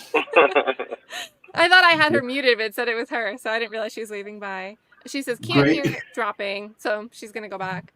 So shout out to Pam. Thanks so much for coming up, Pam.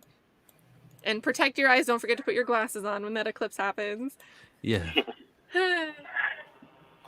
Grace, But yeah, I don't know. That's just weird to me that they didn't pursue to have that whole timeline into the trial. And I know the judge, didn't the judge say we're not talking about that?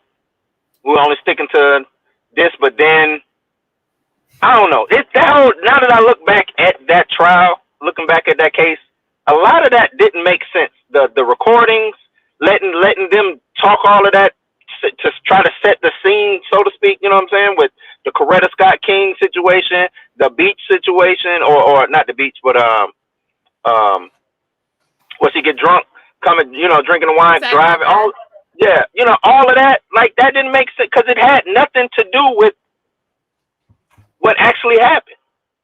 And then the prosecution didn't even try to make to connect the dots to make that even work for them going forward.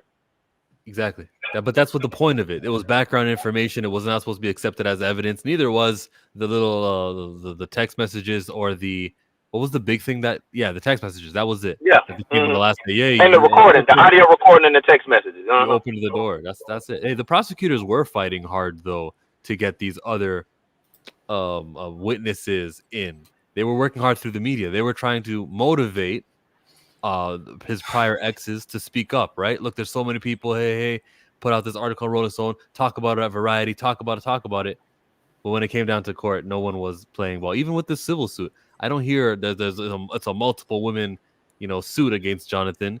It's just She relied terrible. on the New York Times, not the women. She relied on the New York Times report. That's triangulation, right? So rather than, hey, other women have said this, hey, I'm actually going to say the New York Times has reported. So I'm putting that layer in between the actual people that have to come forward and have never gone under oath and been cross-examined on their claims. I'm putting the New York Times in between that as the messenger. So she did name that in the civil suit, but she attributed it to the New York Times and not Instead the of her individuals saying themselves. it. Yeah, Yes. what an absolute corrupt system that we have, and she's manipulating it. And there's people who believe it. Unfortunately, the only people who matter who should believe it are really the studios, like Kevin Feige and everyone else who's rich enough to be paying this guy for movie roles. And unfortunately, she did the damage that was going to be done. Everything else right now is of minuscule damage. His reputation is what it is. You either believe or you don't believe. The video of him running is out. If you really want to dig into it, Naveed Sarwar, the driver, said that it was all her. He's good. There's really not much damage you can do to him. Like a little bit of money to lose. Well, she's asking for 75,000. That's No, nothing. we're gonna clear That's that the up. That starting just point. means it's the threshold to take it to this court over a different court. So if you're suing for a lesser amount, you could take a different avenue. But you're suing Yeah, for an I amount thought it was above. 75 too. Yeah. So to even get in that court, it's got to be at least 75 grand for that court to even see. So they can award her no less than 75, but it can go up towards whatever. Because in New York is an unlimited award amount. So. And there's no punitive damages cap in New York in this district. So there's compensatory damages and there's punitive damages. So compensatory is like compensating you for the things that actually happened. And punitive is an additional reward that's meant to punish the person being found liable. And you can ask for a certain ask and the jury can say, yeah, we'll give you that. We'll give you more. We'll give you less. We'll give you $1. We'll give you $0. So 2 separate charges, and there's no cap to punitive damages. And not to compare cases, but in the Depp v. Heard trial in Fairfax, Virginia, there is a statutory cap on punitive damages of $350,000. But the jury tried to award him, was it $5 million in punitive damages? Yeah, it was a lot. Yeah, it was a lot. It's statutorily limited to $350,000. But that's a message, right? Either way. Mm-hmm. So, but yeah. And then Dr. Hines is thanks for coming in and popping out. I like your new background. Thank you. It's not green screen. That's your actual background, right? Because it's That's not my like actual moving. background. I can touch the couch. Yeah, touch the wood. We need to get some grass closer to you. So you could, well, thanks for tuning in. No worries. Have a good day, man. Nice to see you again, Chill and Blue. You too. All right. Have a good one. All right. All right.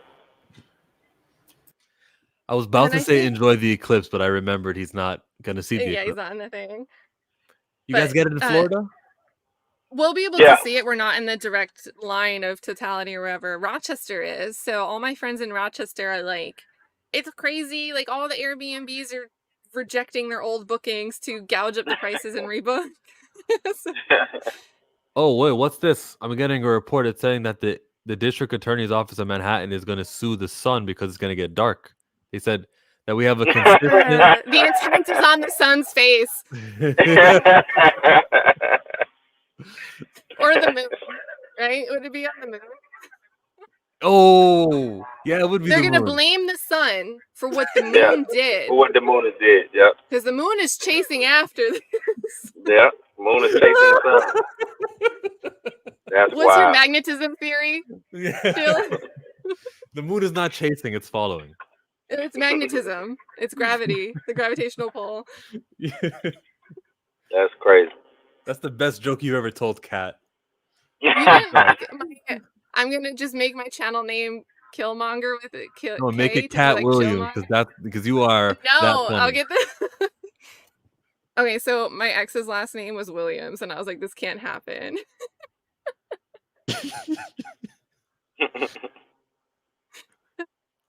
It reminds me of that Taylor Swift and Taylor from Twilight. It reminds me of that if they would have gotten together, they would have been like Super Taylor or something. Yeah, like Taylor. It's like that. What's that long sentence that uses the same word? Buffalo, buffalo, buffalo, buffalo, or something like that. That must be an upstate thing. I don't know what you're talking about. Well, it relies on Buffalo as the town, but it's like the longest sentence that uses one word because Buffalo is a verb, a noun, and a place. So it talks about how Buffalo. It's like a quick brown fox jumps over the lazy brown dog type of thing. Got Which it. is every letter, right? Of... Spoken like somebody who surfs Reddit. No, I feel like I knew about that sentence way before Reddit. Maybe not the buffalo thing. Buffalo. But I do have, so Jameer, she doesn't want the coverage. And I was thinking about that earlier when you were playing the clip of her perp walk, we're going to call it, her perp walk. Her post almost perp walk. But she keeps maintaining, I don't want to do this, but she has no problem showing up everywhere she can show up. It's like she's still calling 34 times, 35 times, 36 times by showing up more. She doesn't want the coverage, but she's not going to stop until she feels he's no longer dangerous. Yeah. Your feelings do not give you the right to operate and control someone else's life. They just don't. So was that a quote from her or from her attorney? That was from her impact statement.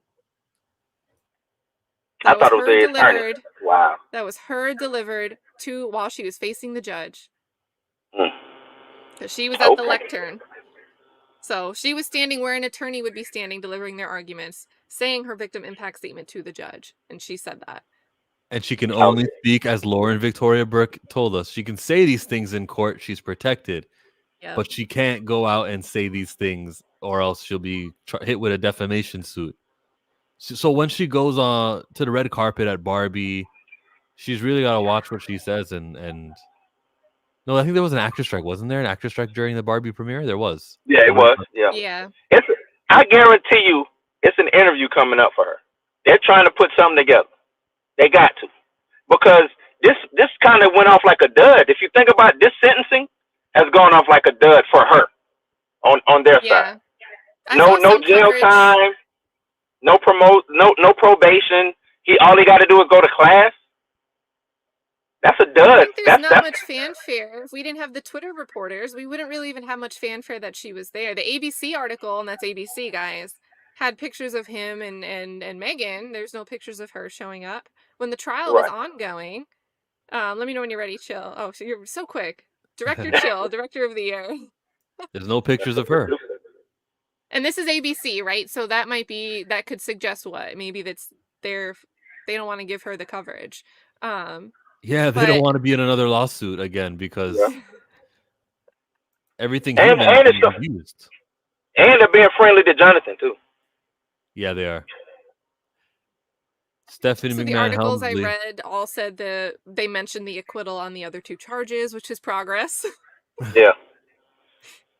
If you could read the words there, it says that she sued the actor for defamation and other alleged injuries last month, according to the civil complaint.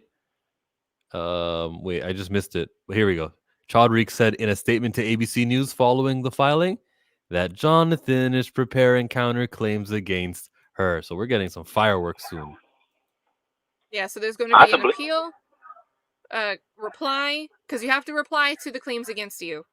And then there's going to be a counterclaim, probably filed within the same thing, which is nice because that streamlines the court calendar and whatever. But it's going to be, when there's a counterclaim, guys, what ends up happening if it goes to trial is the petitioner gets to present their case in chief, right? And then the other side gets to respond. The respondent gets to respond to that. And then when that's done, the other side doing the counterclaim gets to present, a whole case in chief on that part. And then there's always terms as like co-plaintiff and co-respondent when you switch the roles. It's like two trials in one. But to avoid redundancy, they consolidated it, streamlines things, which is really good in New York because New York is slow. Their court calendars are notoriously slow. Yeah. But it's still separate pieces of the puzzle, reply versus a counterclaim, even if it ends up attached to the same trial. So, and then I want to say, hey, so we have Sissy Majors in the house saying good morning. So good morning. Sissy, or afternoon now. I think of the family members every time there's some news story, and even though there's some sentence here, I'm relieved that it's not the jail word, right? Like there would be a big difference in the energy in the room if he had to go, even if it's for like one day. It would have been infuriating. It's infuriating anyway that we're here. But that would have Very. just been like salting the snail.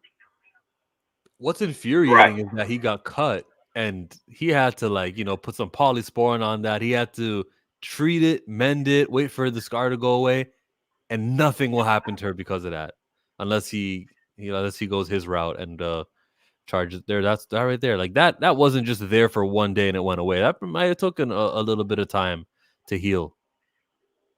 Yeah, because it was still like bleeding up in the morning. You know? And he said when he filed his, and I'll see if I can pull up the exact wording, but when he had filed his police report, he described that same thing consistently. She forcefully dug her fingernail in, and he felt deep pain, substantial pain from that. And he's aware of it because you can see in the video footage, he's in the elevator where he goes to the hotel. He's in the elevator security footage. And shout out to them for pulling all of that material, right? That was, you don't get that type of detailed investigation. There's cases where people don't even look for the missing gun and it's like tossed right outside the side of the road. Right. But they pulled all this stuff. But he recounts the same detail. This is exactly how the pain was inflicted. It was these things. There was no long drawn out description of I was going like this and then like that and then like this and then like that and I gotta make a new complaint and change what I said happened. Oh, I think he was twisting my arm. No, he wasn't using that arm. He was using this arm, and like I'm still in awe in how this went to trial. I'm still in awe how this went to trial. So this was the affidavit he attached to his DIR, his complaint that he filed with at least one of the precincts. I don't know which one. Yeah. But presumably he could have just filed the same affidavit when they told him, hey, there's an active case in precinct 10. Take this over. We agree there's probable cause, but file it over there where there's an active case already. So it's probably the same affidavit, just refiled in the correct precinct. But it says, it's kind of dark on the screen, but it says, I, Jonathan Majors, state that on 3/25/2023 at Center Canal and Center Hester in Chinatown, Manhattan, in New York, the following did occur. While in the back of a black Cadillac Escalade car service, Grace Jabbari, who was my girlfriend at the time, attacked me and tried to take my iPhone Pro Max 14. She slapped me with an open hand so hard that my ears rang. She screamed at me and grabbed my face with her right hand,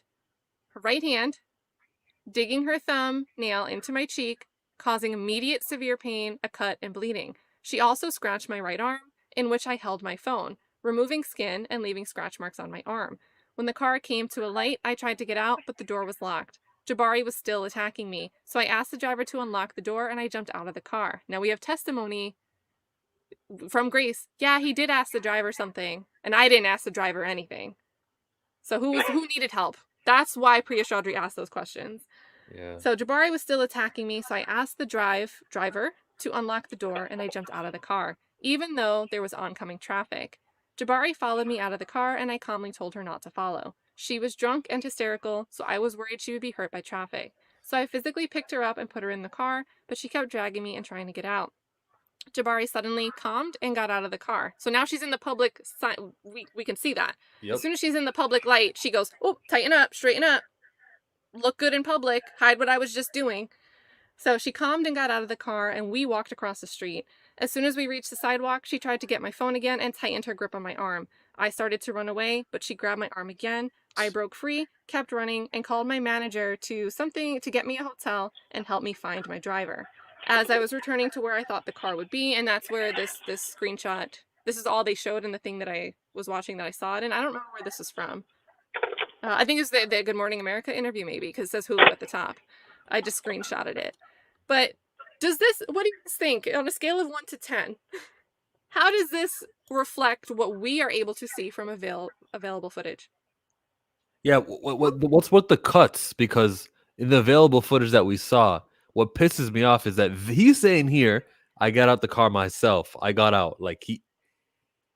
I wish that they didn't cut the video to where it just starts off with him lifting her and putting her in the car. Well, and then in closing arguments, the prosecutor tried to make a big deal. Well, he said he was doing that because he had fear of the oncoming traffic. But you judge for yourself, guys. What color is that traffic light right now? Because if it's red, there's no oncoming traffic. What kind of argument does that even make? If you're in the middle of the street, whether the light's red or green, the idea is there's going to be oncoming traffic. Right. You could be in the middle of a farm road. in the middle of nowhere and expect, hey, you never know when a car is going to come by. We saw her in her drunken run after him that she wasn't conscious of cars coming by. So what do you mean? What is this 88 Kelly Galloway telling me? You're saying judge for yourself. Yeah, he's right. Yeah. And then I think, like, you know, not for nothing, but he obviously had the foresight. Maybe it wasn't even foresight. Maybe he just took these pictures because you think, hey, I am going to just take these right now because I'm looking at them and I want to send them to my manager because she doesn't believe me what happened. You know, he may have taken these photos to send them to someone at a specific moment in time, not knowing that they'd be evidence yet because no 911 call was made. The thing that the cops are really called for hadn't even transpired yet. This is 2:02 a.m. This is before Grace Jabari is leaving the club and sees that he wants to break up. So he may have just taken these pictures to say, look at this shit. Like, since the picture of his face doesn't show a lot of his face, they try to use that as, oh, we can't really say that it's him. We need someone to confirm that it's him before we can show the jury. Isn't that the reason why? Because it was just a portion? So if he was taking it for evidence sake, he would have. She didn't know if he wore this shirt on that night. She didn't know if that was actually one of his shirts. She knows this is the side of his face, but I can't tell for certain that that's his shirt. So Perez keeps objecting to this foundation being laid, and this picture can't come in during Grace Jabari's testimony. And they reject it also when Detective Mejia tries to bring them in front of the jury. So, and then I want to thank, so I think you censored the name so YouTube doesn't get you. But the Cat Talk podcast, is that your actual show? Let me know in the comments. The Pussy Cat. Are you also a fellow cat? See, you say it, Blue. Wait, what is it, the threshold anyway? Like 2 minutes on YouTube, and then you can say whatever you want. But are you also actually a cat? Because that's awesome. Thank you for your support. I always love meeting a fellow cat. There's one cat, Cat Tenbarge, she's kind of one of those, she's worse than Cheyenne Roundtree in my opinion. Like, Cheyenne Roundtree tries to put together a journalistic piece, right? Cat Tenbarge just tries to do ASMR videos and then sell sensationalist news stories that are unvetted. And I'm like, why does her name have to be Cat? Like, why? Well, yeah, I'm gonna get up out of here. I gotta head back to work. My lunch is over with, so. All right, Blue, I appreciate y'all for letting me rock. I'll update and put you in the description. So if you're watching this on replay, Blue's channel and everyone else's will be in the description there. Thanks so much, Blue. All right, appreciate it. Bye, Blue. And then play the video that I got where he. Are you up here? Yeah. Explains how he got scratched. Finger scratch on my I think it's my cheek from pressure. You know. You chose not to take the witness. Yeah. So like, but he remembers those are the limited details he has to say, right? When things happen quickly, if you get cut in the face and you get cut in the arm, you're going to say, I got cut in the face and I got cut in the arm.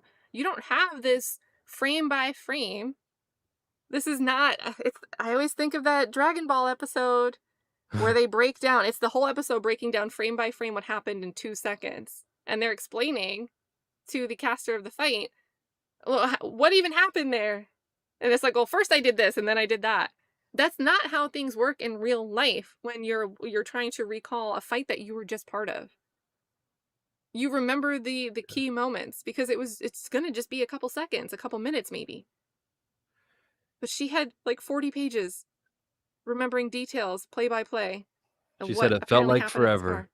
But she makes it seem like it was longer than what it was. When they asked her, when you guys returned to the car, how long were you in there? And then we saw the video. The door kind of closes, no movement, and then the side door on the opposite side opens up and he leaves. Like, hold on, I've got that video. We can look at that. How much time actually passes in there? She goes, it felt like a couple of minutes, but it was less than 10 seconds of how quickly he got in the car and out the car. Not from car 1, from car 2. This is where the car is moving. It's going to the new location. I really need to get this off of Twitter because it's a pain in the ass to share it. Yeah, this is the angle. So this is car part 2. It's a one-way street, which is why they're on the left side parked there over on the far side. Dog, You this see guy wants Jabari nothing. following him. That's them right there. He's shaking the hand of the driver. You know, he's being all cordial and whatnot. This guy is the aggressor. This is the one that you're under the thumb of abuse. He's getting rid of you. And don't forget, you have Chloe standing there, like, looking, like, a concerned for another person. The See two that? guys are back there, like, by themselves. Yeah. And Chloe was their witness. And they struck it, but they said that Chloe said that that Grace Jabari was screaming at Jonathan Majors. She didn't hear what, but that Grace Jabari was screaming. Here it is. That you just But saw look how quickly. Let's redo that, because that's how quickly it happens, guys. The video footage is not sped up here, and it's probably hard to see on the small screen. But if you pay attention to the door behind the driver's seat on the far side, when it almost starts to close, they're already emerging on the other side. Oh, it's dying now. Hold on. It's funny how you said the same thing I was gonna say, and we're kind of stuttering over each other. Yeah, the door behind the driver is still open. When that finally closes, it's only a matter of seconds after the door behind passengers opens up. So you can still see some movement, like a head bobbing right above the frame of the car right now. It looks like blonde hair. It's turning. She's like this. She's hoping you think they're both in the car, but we can see the top of your heads. Full screen it. Let me know. Okay. Oh, cool. I thought it would ruin it. And he's already coming out. And you can see movement. Yeah. So she'll act like that in private. Look at her arms. Look at her arms. Oh. And then she gets normal because she knows that the people are standing on the sidewalk watching. And he Jonathan was Majors guilty. peeped that in his affidavit. He said for the car part 1, she calmed and got out of the car on the street. The switch. Yeah. Do you guys in real life, do you know someone that will act like that and then look totally different when they know someone's watching? Or could see them acting the way they were just acting? They clean it up really quick. Like, thank God for these cameras that can show this. That can, like, when he's innocent as hell, when he's being under attack, the world can see it. Now, the legal system is going to legal system, but normal, everyday people can view this and go, man, Jonathan's perfectly fine. And I want to say thank you to Princetta. Princetta, you're always in the chat, so thank you for being part of all of this coverage. You know, not just on YouTube, but I see so many people out in the wild. And when he's walking away, you can see his demeanor here is like, oh my God, like, Jesus. What do you think he's saying there? But people like Princetta, like, my videos would have gotten nowhere if you guys weren't in the chat, engaging with it, commenting, shares, all of that engagement. Like, you guys are the reason that it's gotten out there at all. So if 1 person, 10 people, 1,000 people have seen some coverage of this case, it would go nowhere without you guys, really. And same thing with Chill. Like, I think Flavio, like, really started tagging people, but over time, I think people started mentioning you to me, Chill. And I would not have known you existed because you weren't coming up in my algorithm at all. Yeah. Probably because I don't know anything about movies. So YouTube was like, oh, they have no commonality there. Nothing. We But really I wouldn't have don't. known this wouldn't have. Yeah, it wouldn't have happened unless it was a Marvel star that I was covering. If this guy was doing movies for another franchise like Harry Potter or Fast and Furious, I wouldn't have, linked up with and done this coverage. I wouldn't have cared. Yeah, and if it was a different circumstance to the case, I wouldn't have cared. I mean, for me, it was the first report. Something didn't add up about she passed out, and he was charged with strangulation, but then the door was locked, meaning he was not part. He wasn't in the room, or how was he being charged with strangulation if she passed out when they weren't even, was it like delay? I've never known, like, you don't get like choked out and pass out 5 minutes later, do you? like, is that a thing? It had me questioning like how the body works. I was like, how is this possible? So if the circumstances were different, guys, I wouldn't be here either. But right from the start, something just didn't seem like, even though he's Marvel, if this was like, if the facts lined up against him, why would you bother doing this coverage, you know? But And the thanks facts to line up for Princetta. him. Yeah, so shout out to you guys. And then I know Wavy, you joined late. He didn't get time. He has to do a year of counseling, 52-week counseling program. So no jail time. And just to reiterate for anyone else that may have joined recently, prosecution didn't ask for jail time. All of this, they didn't even seek jail time at all. Which, great, thank you. But at the same time, how did we get here? Why didn't you offer him a plea deal? The nonsensicalness of it seems to come full circle now that we find out that they didn't even ask for jail time. Would he have taken this plea deal if it was 52 weeks program of battered whatever it's called? I don't know, but he wasn't offered it. I think there's a big difference. It's two separate questions there, right? If someone decides to take a plea deal or not, versus the prosecutorial body offering one. Yeah. There's two different things. They're obviously dependent. You can't make a decision on a plea deal unless it's given to you, right? So it's interconnected, but in a way it's mutually exclusive. The prosecution's decision to offer one is separate. And then I also think the answer is no, he wouldn't have taken it. He would have been like, look at all my evidence over here.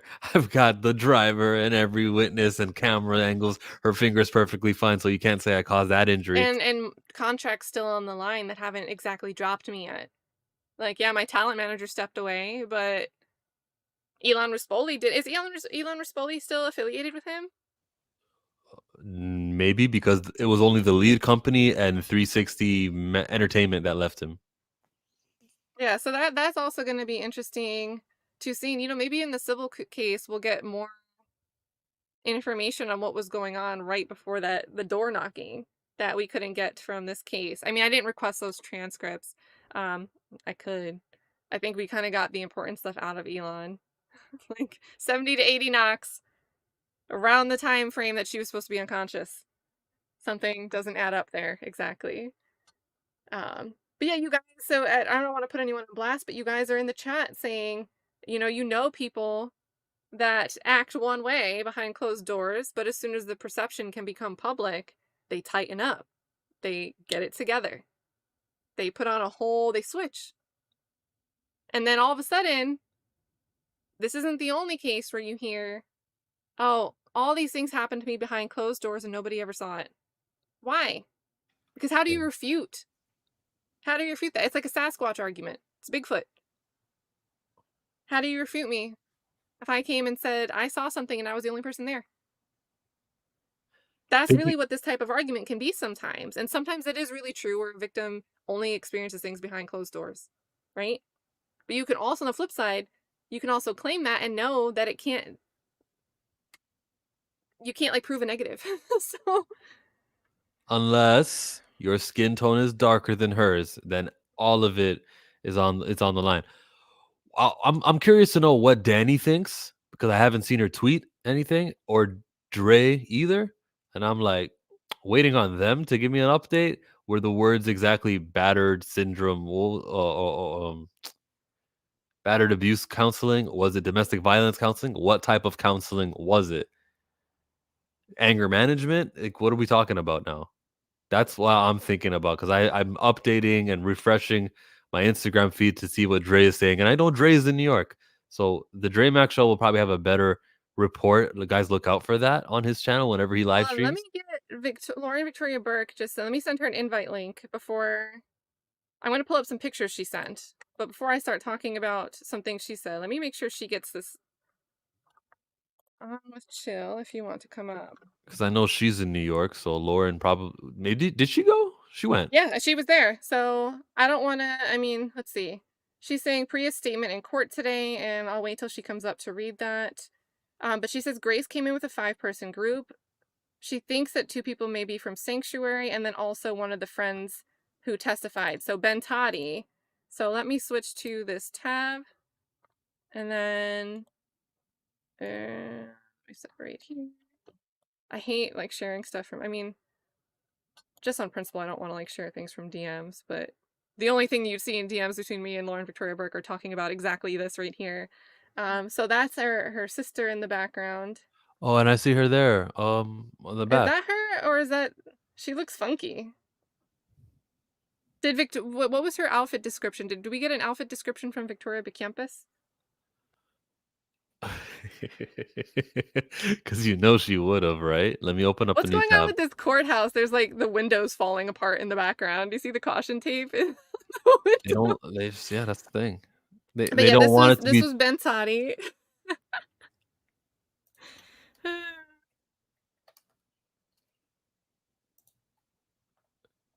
Guys, remember Ben Toddy makes money off Grace Jabari. It's in his favor for Grace Jabari to be able to continue to work in the United States because he lives in Manhattan. And it's also in his favor for Grace Jabari to not have a, you know, people on YouTube questioning, hey, did this person that's part of my talent company, she signed with me, my box artist management company, is she crazy? Am I platforming and hiring? Well, let's see what you've got there. You got to hear what Victoria B. Kempis yelled at him. So she has a history, everyone, of saying, "Hey, Jonathan, what's in the book? Is it a poem? Do you feel like Job from the Bible? Are you an Old Testament guy or a New Testament guy?" This is what she said today. Jonathan, what do you do for the eclipse? Are you writing a poem about the sentence? Where's the teacup? Where's the Bible? Nice.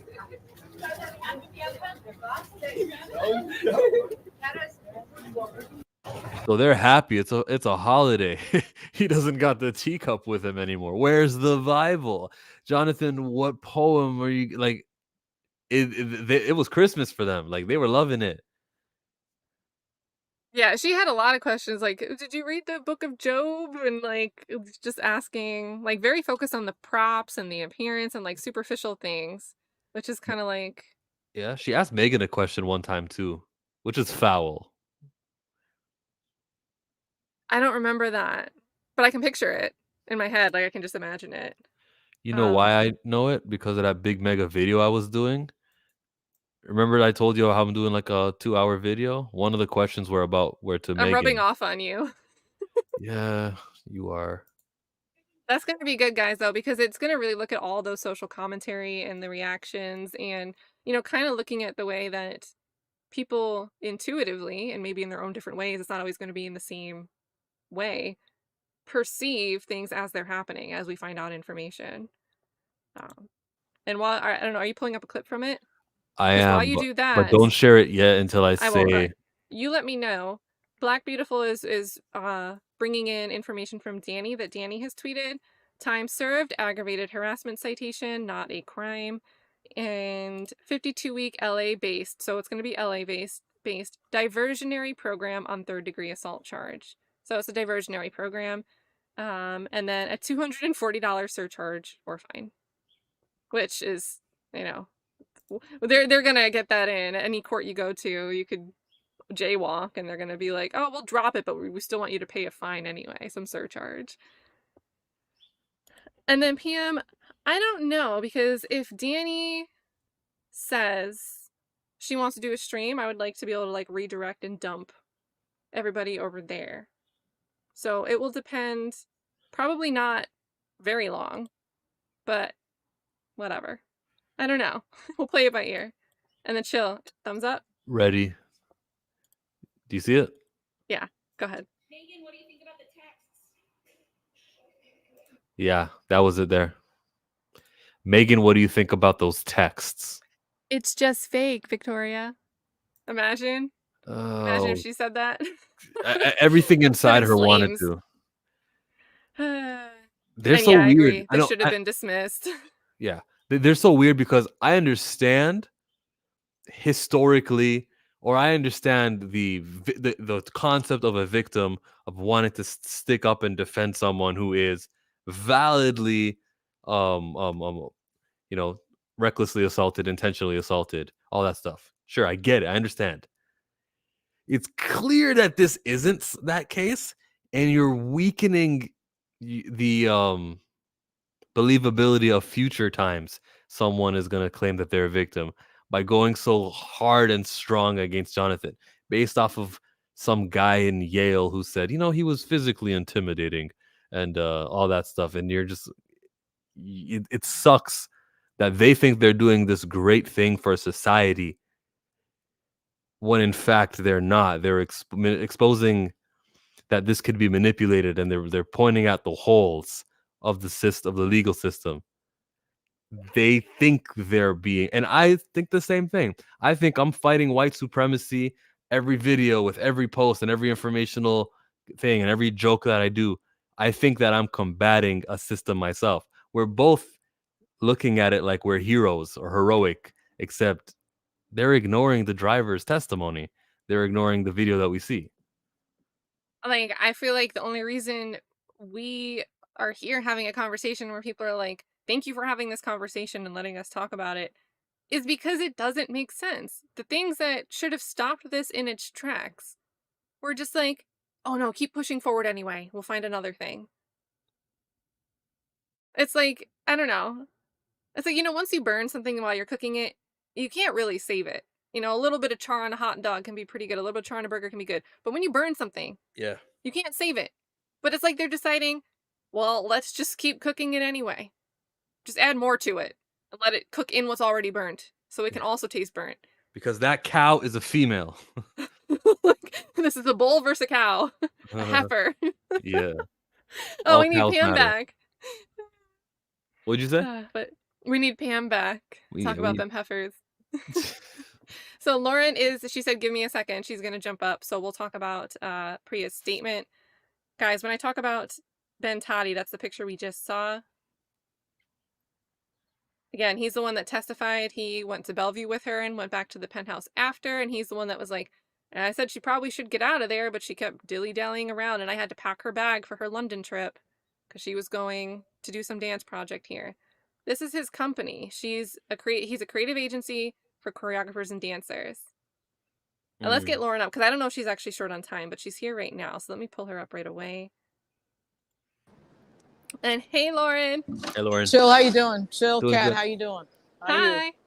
It's great seeing House you guys. court.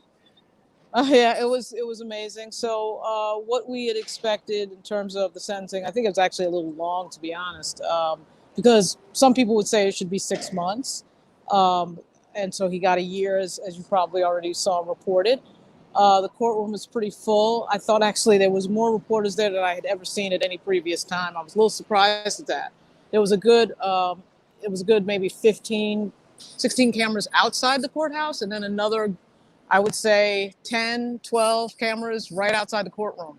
And I was really surprised, not because there's not interest in this case, as we know there is, but because it is a sentencing hearing for a misdemeanor case on some charges that were not particularly serious, given some of the crimes that go on in New York. So for some reason, and I was very naive, obviously, I didn't think it would be this much of a presence, but there was. We got to wait for the coverage. We got to see why they're all there. Are they there to do like nice pieces to Jonathan, or are they there to do more of what we've been seeing? Well, Chill, I think you know the answer. Did you know ABC reported this morning before the hearing started that Kelly Galloway wasn't even asking for jail time? ABC reported that before the hearing started. Yeah, because there could be no connection between the media and the prosecution, right? So there's no way. I was actually surprised that they didn't try to do that, but I think this day was really about the PR move that they pulled, which actually was pretty impressive as PR moves go, which was, of course, Ms. Jabari coming to court and doing a victim impact statement, for a misdemeanor case. Well, that's interesting. So her statement, and I'm trying to get it right now, was full of some extremely interesting lines. I think that he will be doing this again, and I'm here to stop him. And my case with regard to civil litigation is to prevent anyone else from this happening again. There was some really surprising lines in there. She came in, it was sort of dramatic because there was a bench conversation right before with all the attorneys with the judge, and it was probably not 10 minutes to 10, so it was 9:50. And we're sort of sitting there like, okay, what are we waiting for? I noticed that the two cops in the courtroom would not let anyone sit in a second row of seats on the prosecution side of the courtroom. And then all of a sudden, 5 minutes before we start, Ms. Jabari enters with 5 other people, one of which I think was the gentleman who testified on her behalf, the friend at Bellevue, which I think that was him, but I'm not certain. Yeah, I've got that to was check. Ben Toddy. Okay. Yes, ma'am. So I was surprised. Everyone was surprised that she was there, but there was certainly a feeling that some people in the courtroom knew she was coming. At any rate, what she said, more importantly, was I thought there were some fairly shocking lines in there. And I think it indicates that she is not letting go of this person out of her life. So many other people say things like, look, I want to move on with my life. This happened and, you know, it was not the greatest experience, but let me move on. I got the She exact said that. opposite feeling. No, She did not also say said that. No, and previously she Oh, said that at the end of oh. trial. She said, I just Oh, want to oh. move on. I want to put this behind me. Very interesting. Very interesting. Thank you, Kat, for that clarification. Very interesting. So, what what's we heard Megan today, Good? When Megan Good Me- heard all that, hey, he'll do it again and all that, what was her body Yeah. language? Megan turned around and just was like, I was sitting in a row that was 2 rows. So Danny was sitting right behind Megan, but I could see, of course, Megan. I was like a row behind them. So she just sort of turned around and was like, what the hell? Like, we were all, everyone in the courtroom, even the media, was like, why is she here? I don't want to make it sound like that, but like, wow, we're doing a victim impact statement for a misdemeanor on a case where he was acquitted of 2 things. So he's acquitted of all the stuff that was intentional. So people can say what they want. These are minor charges. You can't get around that. And so to see a almost, I would say, 5-minute statement. And so when y'all read it, you're going to know what I mean. It's was very interesting. And it indicates to me that she is not going to be letting go of this anytime soon. No way. She's not over, I would say she's not over him. I mean, I can't, of course, define what's in her mind, but if I had to guess, this is a person who is trying to hold on to him in her life. That was the thought I got when I was listening to her. And it was quite interesting. Did she cry? No, she hesitated a few times. I thought she was going to cry, but she didn't. Actually, I should hold my camera like this. What am I doing? Oh, sorry. I'm upside down now. I have the thing on. I have the lock on. Sorry. So anyway, she didn't cry, but she hesitated a little bit. And it was, I thought, all done. It was really the talking points that we've heard so many times, in cases where it was a really serious felony domestic violence case. It's the exact same talking points you'd hear for a case like that. And for that reason, I was a little surprised. I mean, you would have thought if you came in here from the moon and you read that victim impact statement, you would have thought that this was a first-degree felony case that involved SA or R. Okay, all right. I mean, you would have thought that, and I was really surprised to see. But I think certainly what's going to happen next is the media will verbatim take what she said and amplify it, because it's straight out of the playbook straight off the website of all of these of Sanctuary for Families. In fact, I think somebody from Sanctuary was with her. Yeah, so it really. There was a few quotes. There were a few quotes that, Hollywood Reporter, one of them quoted her saying, I won't rest until I feel he's no longer a danger to someone else. Right. But feel. Right. And then the idea of, his emotional and psychological abuse was just as painful as the physical. So we're going back, her civil suit saying there's new physical things, but now her victim impact statement is circling back to the one physical time. Everything else was emotional and physical. And it's just contradictory to me, but you're right. You made a great point. She's saying all of this in court where it has certain protections. Right. She can say it. Right. Explaining why it went for 5 minutes. Right. That's right. Get it all out now because I can't be a defamation lawsuit cannot come to me because of the thing I'm saying now. So here, it's all written down. I'll get it was written down, right? Yes. She was reading from a piece of paper. Yep. And I thought it was much like her civil complaint. I'm writing a bunch of stuff that I cannot be sued for defamation. None of this has been confirmed as fact. Once it's in a criminal complaint, I'm shielded from defamation in a criminal complaint, and I'm shielded in that courtroom. So she's shielded. That's why there's been, I think, no interviews of her by anybody, right? So that I thought was interesting. I also think it shows you once again what they fear. They fear that arrest. She brought the arrest up again, just like in the civil case. She said something to the effect of this was fake and retaliatory, just as it said in the civil case. They fear the fact that she was placed under arrest for alleged assault on Mr. Majors. It's clear. That's They keep bringing it interesting. up. Yeah. That's interesting Yes. because to me that sounds more like you're not maintaining your innocence anymore. You're in denial now. When you keep repeating things that way, there's a thin line between maintaining innocence and sounding like you're in denial. And That's sometimes the right. repetitive makes it seem like denial. And I have reasons to believe, my own opinion, that it is denial. But, you know, Mhm. step back from me. It's just a pattern. Like, it starts to sound like political rhetoric when you say, nope, that's not what happened. Nope, that's not what happened. Nope, that's not what happened, over and over until someone hopefully believes it. Yeah, I think that it's safe to say that this case is now becoming a vehicle for certain talking points. It's not the type of case you would expect for these types of talking points because it is a misdemeanor case in which someone is in trouble for putting someone in the back of an SUV.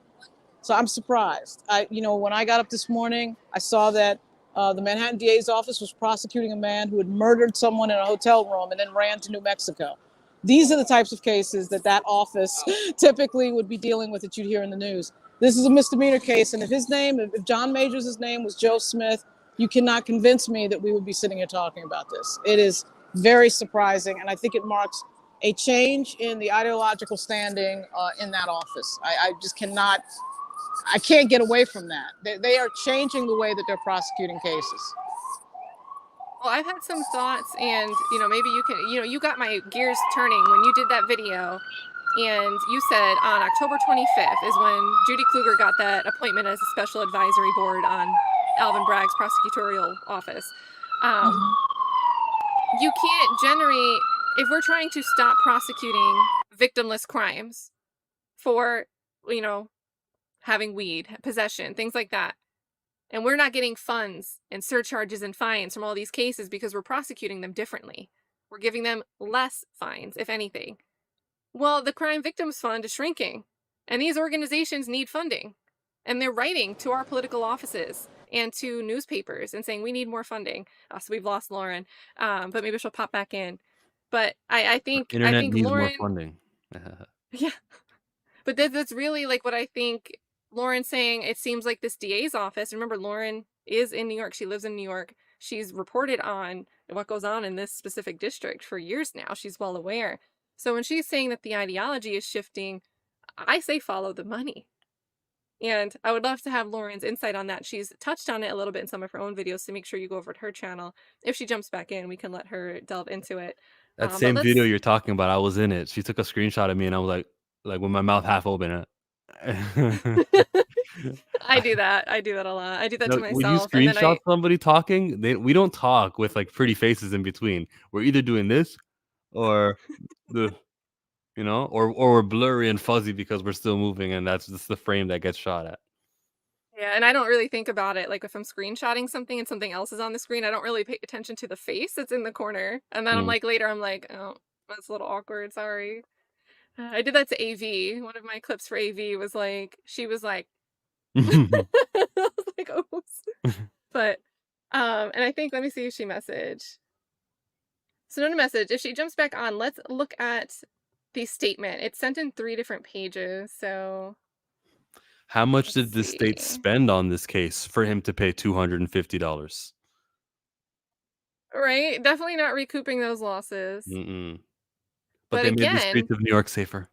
But again, remember, her attorney's pushing the civil case. If she gets damages, if she gets a monetary reward out of that, they get a cut. There's contingency there.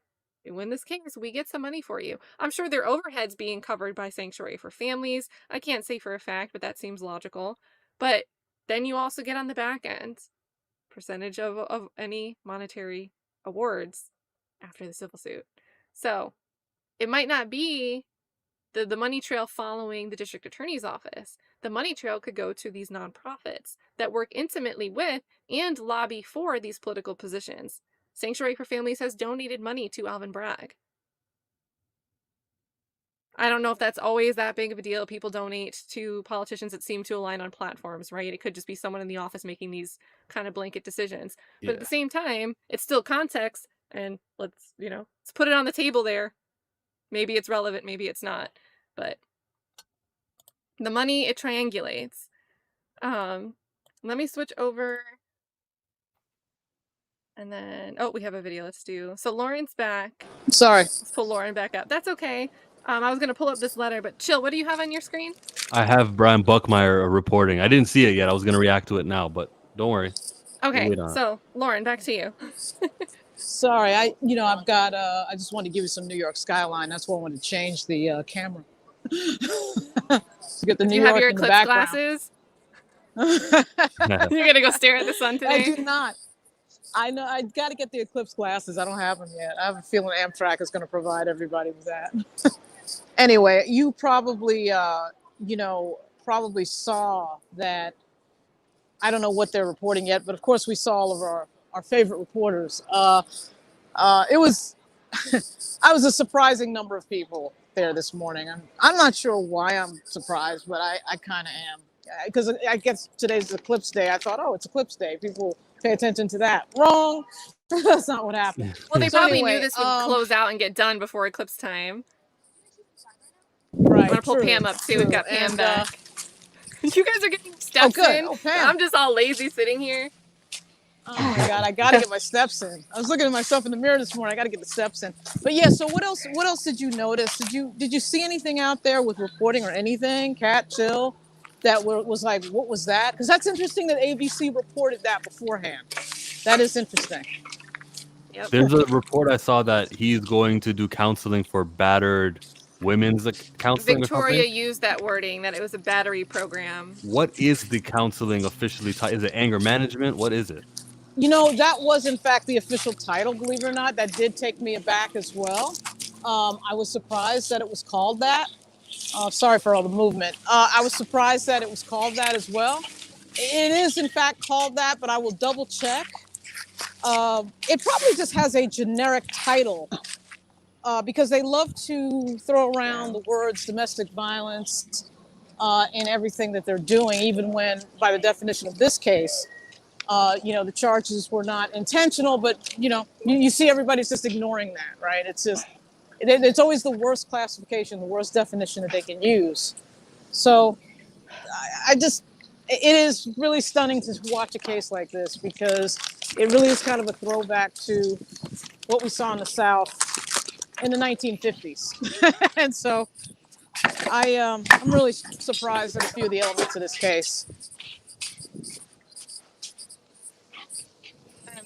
I didn't know if Pam wanted to jump in. Oh, I'm Yeah, still Pam. here.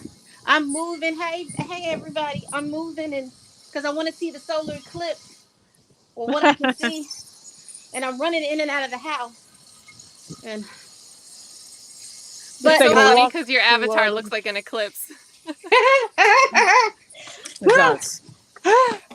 all right, I'm back, people. And we've got some music. So Puma Lee says the song for the love of money. That's probably what someone was singing leading up to the victim impact statement.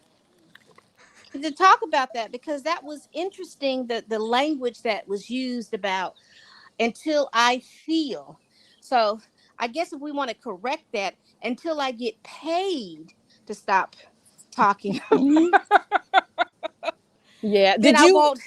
Have you been able to get the entire statement, or are you just getting the quotes from the media? I only saw quotes so far. Okay, and that personally. was not to say that wasn't a major quote, because Pam, that was a major quote, but go ahead. Yeah, I just found that interesting. I don't know. As I've said earlier before, I had to come run home, but I just found all this money that was spent, because you were talking about the different the past DAs, but all of this money spent to send 3 people from England to testify, to put people up in a hotel, all of this other stuff that you spent, and you ask for no jail time, but you get a $250 fine. Yeah, that that's actually the taxpayer should be upset. That's a really good point. The taxpayer should be upset, because I'm just trying to even figure in my head, even if you win economy, that's what, $1,100 back and forth. It's a good point. It's a really good point. The prosecution even decided, hey, we're not going to ask for jail time, but this is supposed to be some big egregious moment.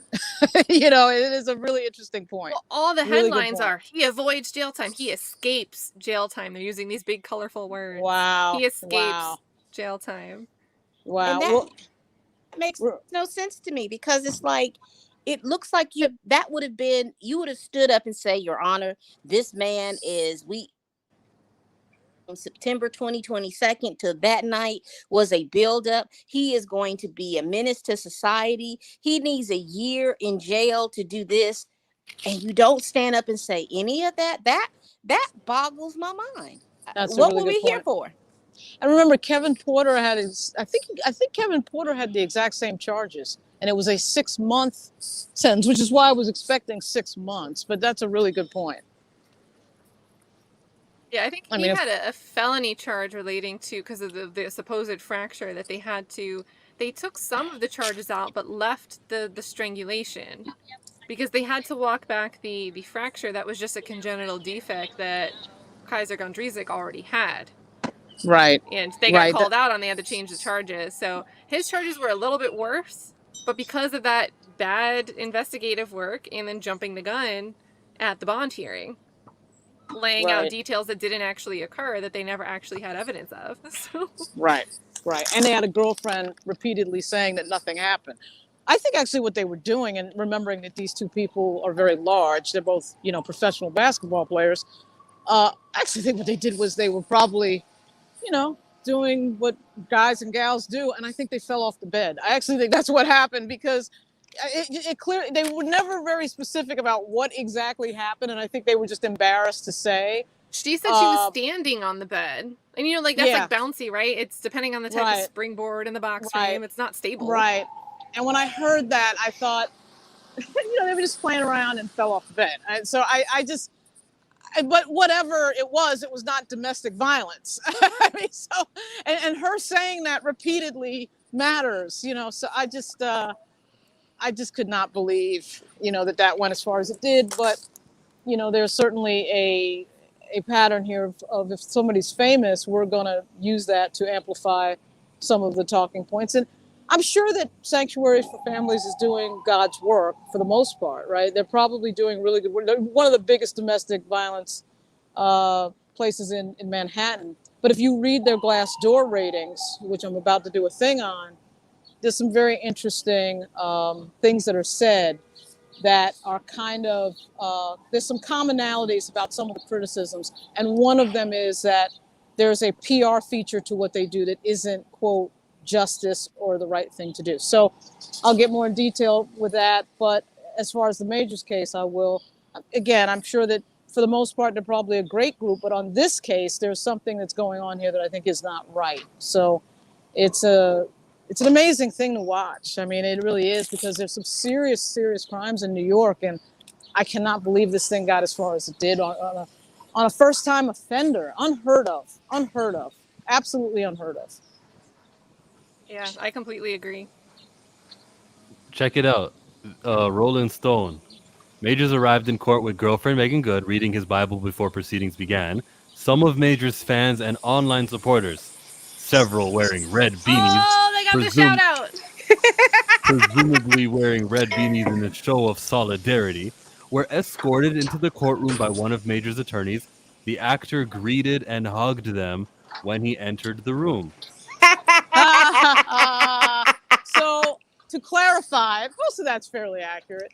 One of the reporters did ask the group why they had red hats. So it's funny because my favorite color is red as well. And I almost wore a red hat today. And now I feel like I should have. But the Yankees, I was at the Yankee game yesterday, so I got overwhelmed. Whatever.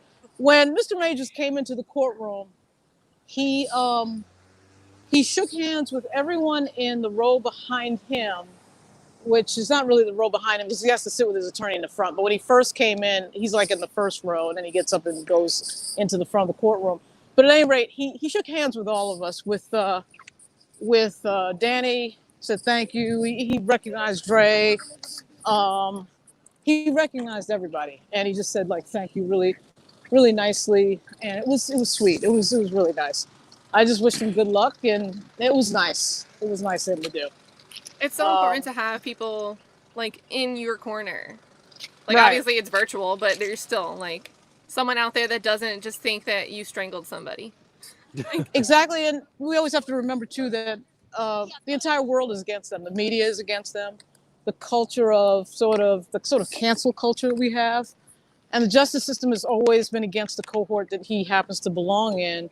And it's difficult when you have all of that against you, and no one really looking deeply as y'all, as Pam and Chill and Kat are, to this case. You know, and he doesn't have that. He doesn't have anyone looking deeply at this. He has everybody reading headlines and believing it all. So it's a difficult situation. It really is. And you know that anyone that you care about is now part of this puzzle, right? Because Megan Good wants to be part of his life. Well, now everything that's projected onto him, it has some transference onto her, unduly so. So yeah, she's now, in a really good. She had a really good. Gosh, they're very positive. I gotta say, both of them were very positive, and particularly Megan. You're right though, Kat. Go ahead. I'm sorry. Go ahead. What were you no, gonna say? that was really it. Like, you know, if you have this, there's people that do for others before they'll do for themselves. And now if you have to live your whole life considering this injustice that was done to me, anyone that comes into my circle will now be a target of any type of resentment or criticism or anything that I face. It's going to transfer onto them just by association. So now I have That's to live possible. my life constantly trying to protect, you know, I have a child.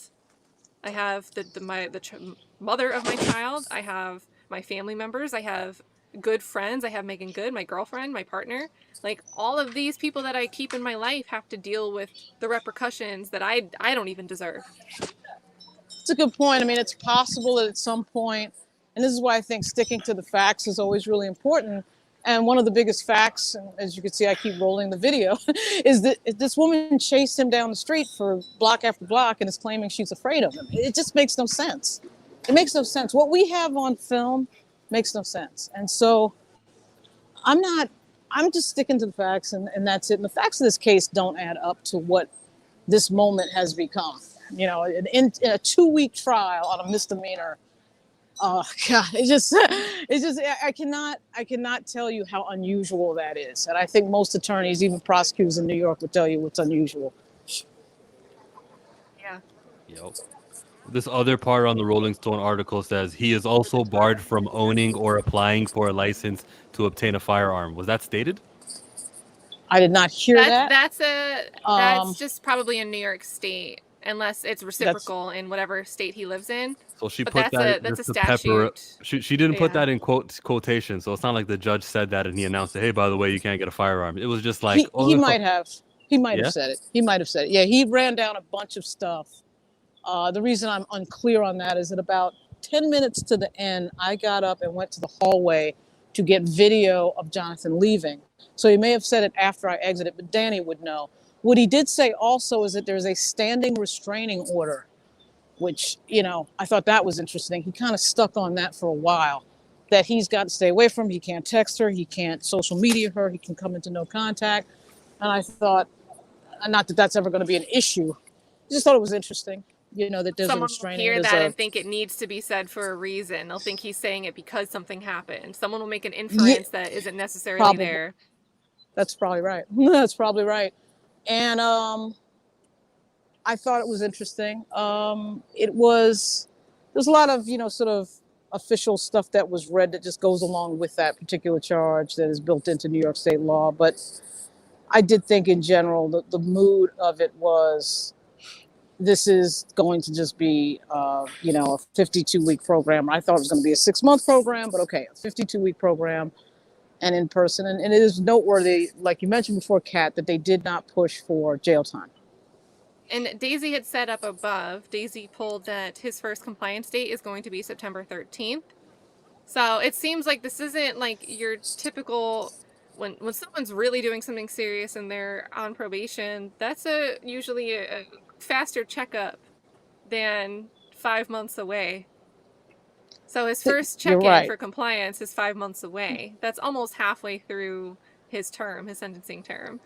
So Good point. And the other thing that came up was in person or on Zoom. So in person seems to be a thing, or you know, doing it in some electronic way apparently seems to be a way you can do it as well.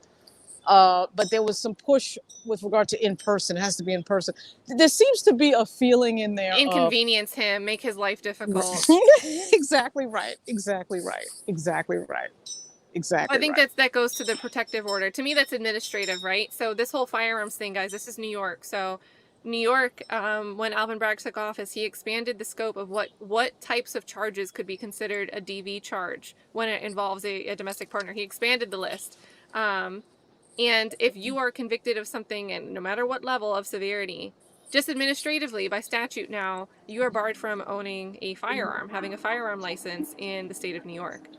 Now, that same thing Yeah, could that's apply if you apply for a permit in another state. The state would apply their own laws down the line. I'm sure if he came to Florida, he could apply, he could get one. They wouldn't really, I don't know if they would honor a charge like this and count it as a DV charge that would bar from owning a firearm in every single state. But that's administrative. That's a New York State thing. New York State is very strict on, if you have any record of all of some type of thing with a domestic partner, we're going to restrict your rights to own a firearm. So exactly right. Exactly right. You guys have been on for 2 hours. Wow, impressive. Very impressive. Well, thanks for popping in too. We do have the sentencing remarks, but I mean, I can read those on my own time out loud. But I think it's awesome that you, on one hand, you tag teamed. You went and looked outside the room to see what was going on, and had Danny inside still listening. Yeah, what Like, happens is that right at the end, yeah, it's like unclear to you exactly when everyone's gonna get up and leave, but you could tell it was like sort of over. Because he had read the main thing. He had read there's an interesting thing that goes on in there where basically the cops tell everybody that they've got to put their phones away, except for the media. It's like the media has pushed the police and the court to make sure that the civilians are not using their phones, so that we can't tweet anything. Protect First Amendment, but only for us. Exactly right. And the same thing happens in the hallway. They clear the hallway so that So what I did was I said, okay, I'm going to get up. I'm going to go into the well of the elevator and I'm going to wait. And I'm going to because I need effectively B-roll. But so there's some really sort of silly things that go on that are just really to protect the New York press so that they can get the exclusive shot or the exclusive video. They don't want a civilian to get the same thing. And I've seen that movie before in some of my media jobs. So I left about 10 minutes right after the judge read the sentence and said, there's no jail time. I got up and got on my phone. I went outside and got on my phone and I had to text a bunch of people, Roland Martin, this one and that one. But Danny was in there. So if that part was said, she would have definitely heard that. And I bet it was. Oh, speaking of Roland, do you think on Thursday that, and if someone doesn't watch the Roland Martin show but is interested in Jonathan Majors, do you think that there's a day that they should tune in? Watch you over there? Do you think you'll talk about that when you're on Thursday? I'm actually going to be on tonight. So this train, I'll be on the train from 1:40 to 5 o'clock, and then I'll be on Roland at 6 o'clock on Jonathan Majors. Probably guys, exactly so 6 o'clock. That's noted. This is Eastern time, so just a couple hours from now, like 4.5 hours. So. And I don't know if you syndicate that, but if you look up Roland Martin, he's a huge channel. He'll come up and you'll be able to watch him live with Lauren on there. It'll come up, yeah. And while you're still here, so thank you, Sissy Majors. She super chatted $9.99 and says, y'all are a blessing. Thanks so much for all of your support. So I wanted to make sure I got this read. So thank you, Sissy, but I wanted to make sure I got this read while you're still on with us, Lauren, because you're obviously boots and Yankee head on the ground today. And going in there and being... Yeah, Sissy Majors... I just want to say hi to Sissy Majors. I was asking Danny, who's Sissy Majors? They were telling me. That's great. I know it's hard to watch somebody go through this, even though my family's like all law enforcement. But my family that's all law enforcement is saying, this is crazy. What is going on in this case? And it is a very interesting example of someone getting over prosecuted. There's no doubt about it. And it's really a shame because there are people out there committing some really serious crimes, and this has really been amazing to watch this situation. And again, everybody's against them, the media in particular. So it's hard to get a message out when you know that it's unpopular to be saying that this man is being railroaded. Right? You know that society thinks that's an unpopular thing to say. You know the media thinks that's unpopular. But I'm going to speak my mind about this because I cannot believe that this was in court, but it was. So you guys hang in there.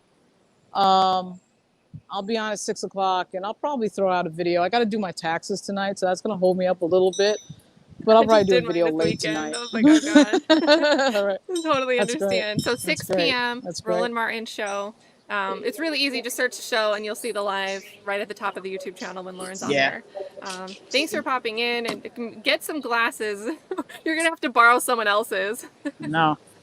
I know. I'm sure Amtrak will have something. I'll find them. New York is very good about just giving stuff out for free.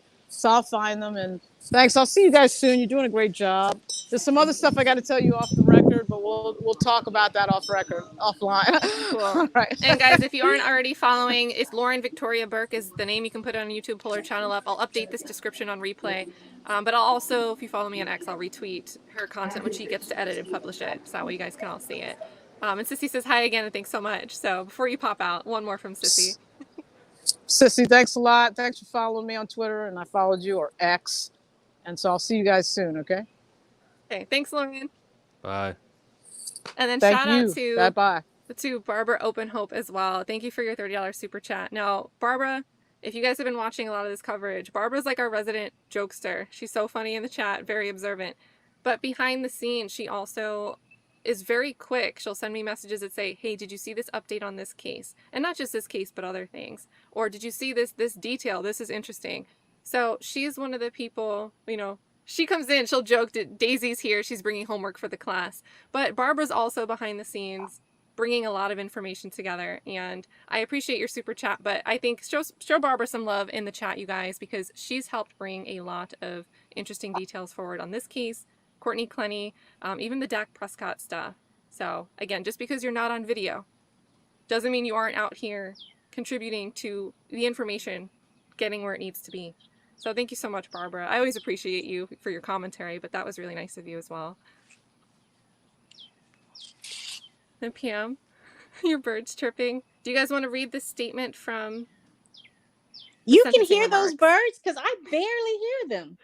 I heard them as soon as I shut up. Yeah. Oh, man. It was like they were responding to me when I got silent. So wait. I hear. Chill. You have Brian Buckmeyer, right? Yes. Is that his name? Majors will avoid jail time. Majors has been sentenced to probation after he was convicted of 1 count of second-degree harassment and 1 count of misdemeanor third-degree assault of his then-girlfriend, Grace Jabari. ABC News legal contributor Brian Buckmeyer joins me now for more. Brian, what's your reaction to the sentence? Makes sense. First-time arrest, assault, and the misdemeanor. It's an A-class misdemeanor, so the highest of misdemeanors we have in the state of New York, but you don't typically see jail time following this. It makes sense that based on the nature of the allegations and what we heard from the victim in this case as well, that anger management would be a large portion of this as well. We know it's a 52-week anger management program that he's allowed to do in Los Angeles, which is pretty standard. They don't usually force you to come back That was good to know. It's in Los Angeles. to the state to do a sentence like that, and to continue mental health counseling. Jonathan Majors will avoid jail. Okay. That was cool. That jacket, his sweater jacket is like fresh to death. It almost looks like similar to what her sister was wearing, but his is like way sharper. Yeah. Look at the background to see if I recognize anybody here. No. You were scanning too? I was scanning the background. I was going to see Danny and Dre.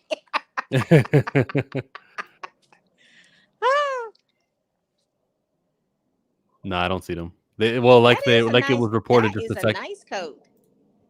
When you see it from the front like that and you see how it's styled, that's like clear someone, like some designer's artistic vision. It's not just a pattern. It like lines up.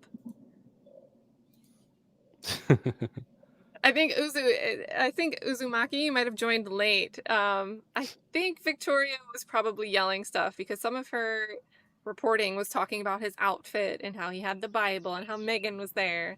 And then Priya. So probably. Yeah. She was chirping just like the birds and I got my glasses. I'm just waiting for this whatever this eclipse is supposed to be going on. And it's supposed to happen about 20 minutes. It's impacting this eclipse. So Rosemary Carter, hey Rosemary, says Jonathan came in with a whole new walk. I love it. It's the energy. Yeah, because he's like, he's over it. It's over. He's over it. And so, you know, he's got Megan. He's gonna get his swag back. He's gonna be who he is. He's over it. Can you imagine if Grace Jabari tries to go somewhere just to, hey, I have a protective order. He can't come here because I'm here. She can't do any more movies though. No movie studio will hire a woman who is proven to have the higher result in legal stuff. So there's no Be messy. Yeah, there's no reason for that. With Jonathan, he's been with her for a year. It's not just he's with Megan. He's been with her the whole year. He's experienced the red carpet treatment. Everything is back to normal. He's like, I'm good at. I've got public perception for the most part on my side. It's just a few ideologically driven article writers, Cheyenne Whitetree and Victoria, her last name I don't remember. But let's be clear. Let's be real clear. And don't mishear me when I say this, but I'm going to say it. She no longer has the ability to be in the tax bracket in the places that he would hang out anyway. Yeah. She was mad about what premiere? Was it Sundance that she was supposed to go? What was the one that she said that was the plan that she was supposed to be a guest at? It was that or the Oscars. It was that or the Oscars. Oscars. And she gave that was the plan, according to Danny's reenactment of the tone of her on the stand. Because we can see the words, right? But when you can only infer reading it how it sounds. But if we hear that it was said with a tone, with a attitude that it didn't actually pan out that way, well, now you have this protective order that's granted. If you find yourself in a facility, in a building that's hosting an event that Jonathan Majors is supposed to be at, and you start waving that, hey, he can't be here. Maybe she wouldn't go to those lengths. Now y'all help me out, but if he had been at that event and then she shows up, does he have does he have to leave an event that it's particularly if it's something that he was invited to? Would he have to leave that event or would she have to leave that event? I want to say he shouldn't have to, but sometimes I think if you wave a paper and security doesn't know better and they want to go on the side of caution, they'll just be like, oh God, what do we do? You got to go. You know what I mean? It depends on... If it's just security, yeah. But if it's based off of like the venue guy who runs everything, who are they going to choose? The movement coach? Yeah, yeah, good point. Right. Speaking of red hats. Dre!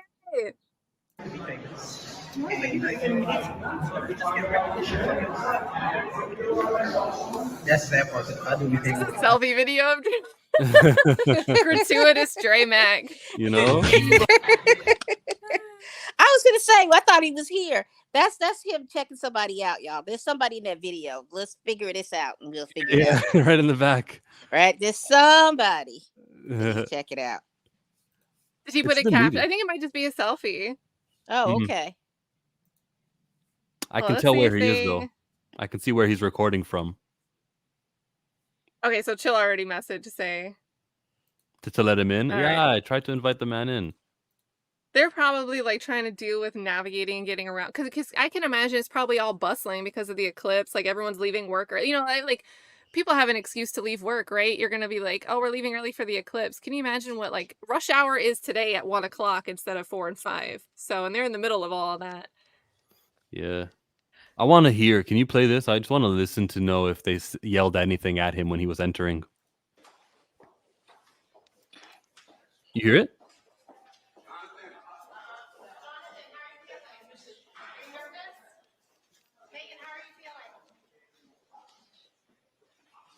She held that look back. She said, "Who? Oh, he was looking at the reporter." Well, I think this is before he's going in. This is before sentencing starts. What I'm saying, was he looking at the reporter who was speaking, or were they looking at Cheyenne? It sounds like the voice is not coming from where the camera angle is, and it looks like he's Gotcha. looking more at where the camera is.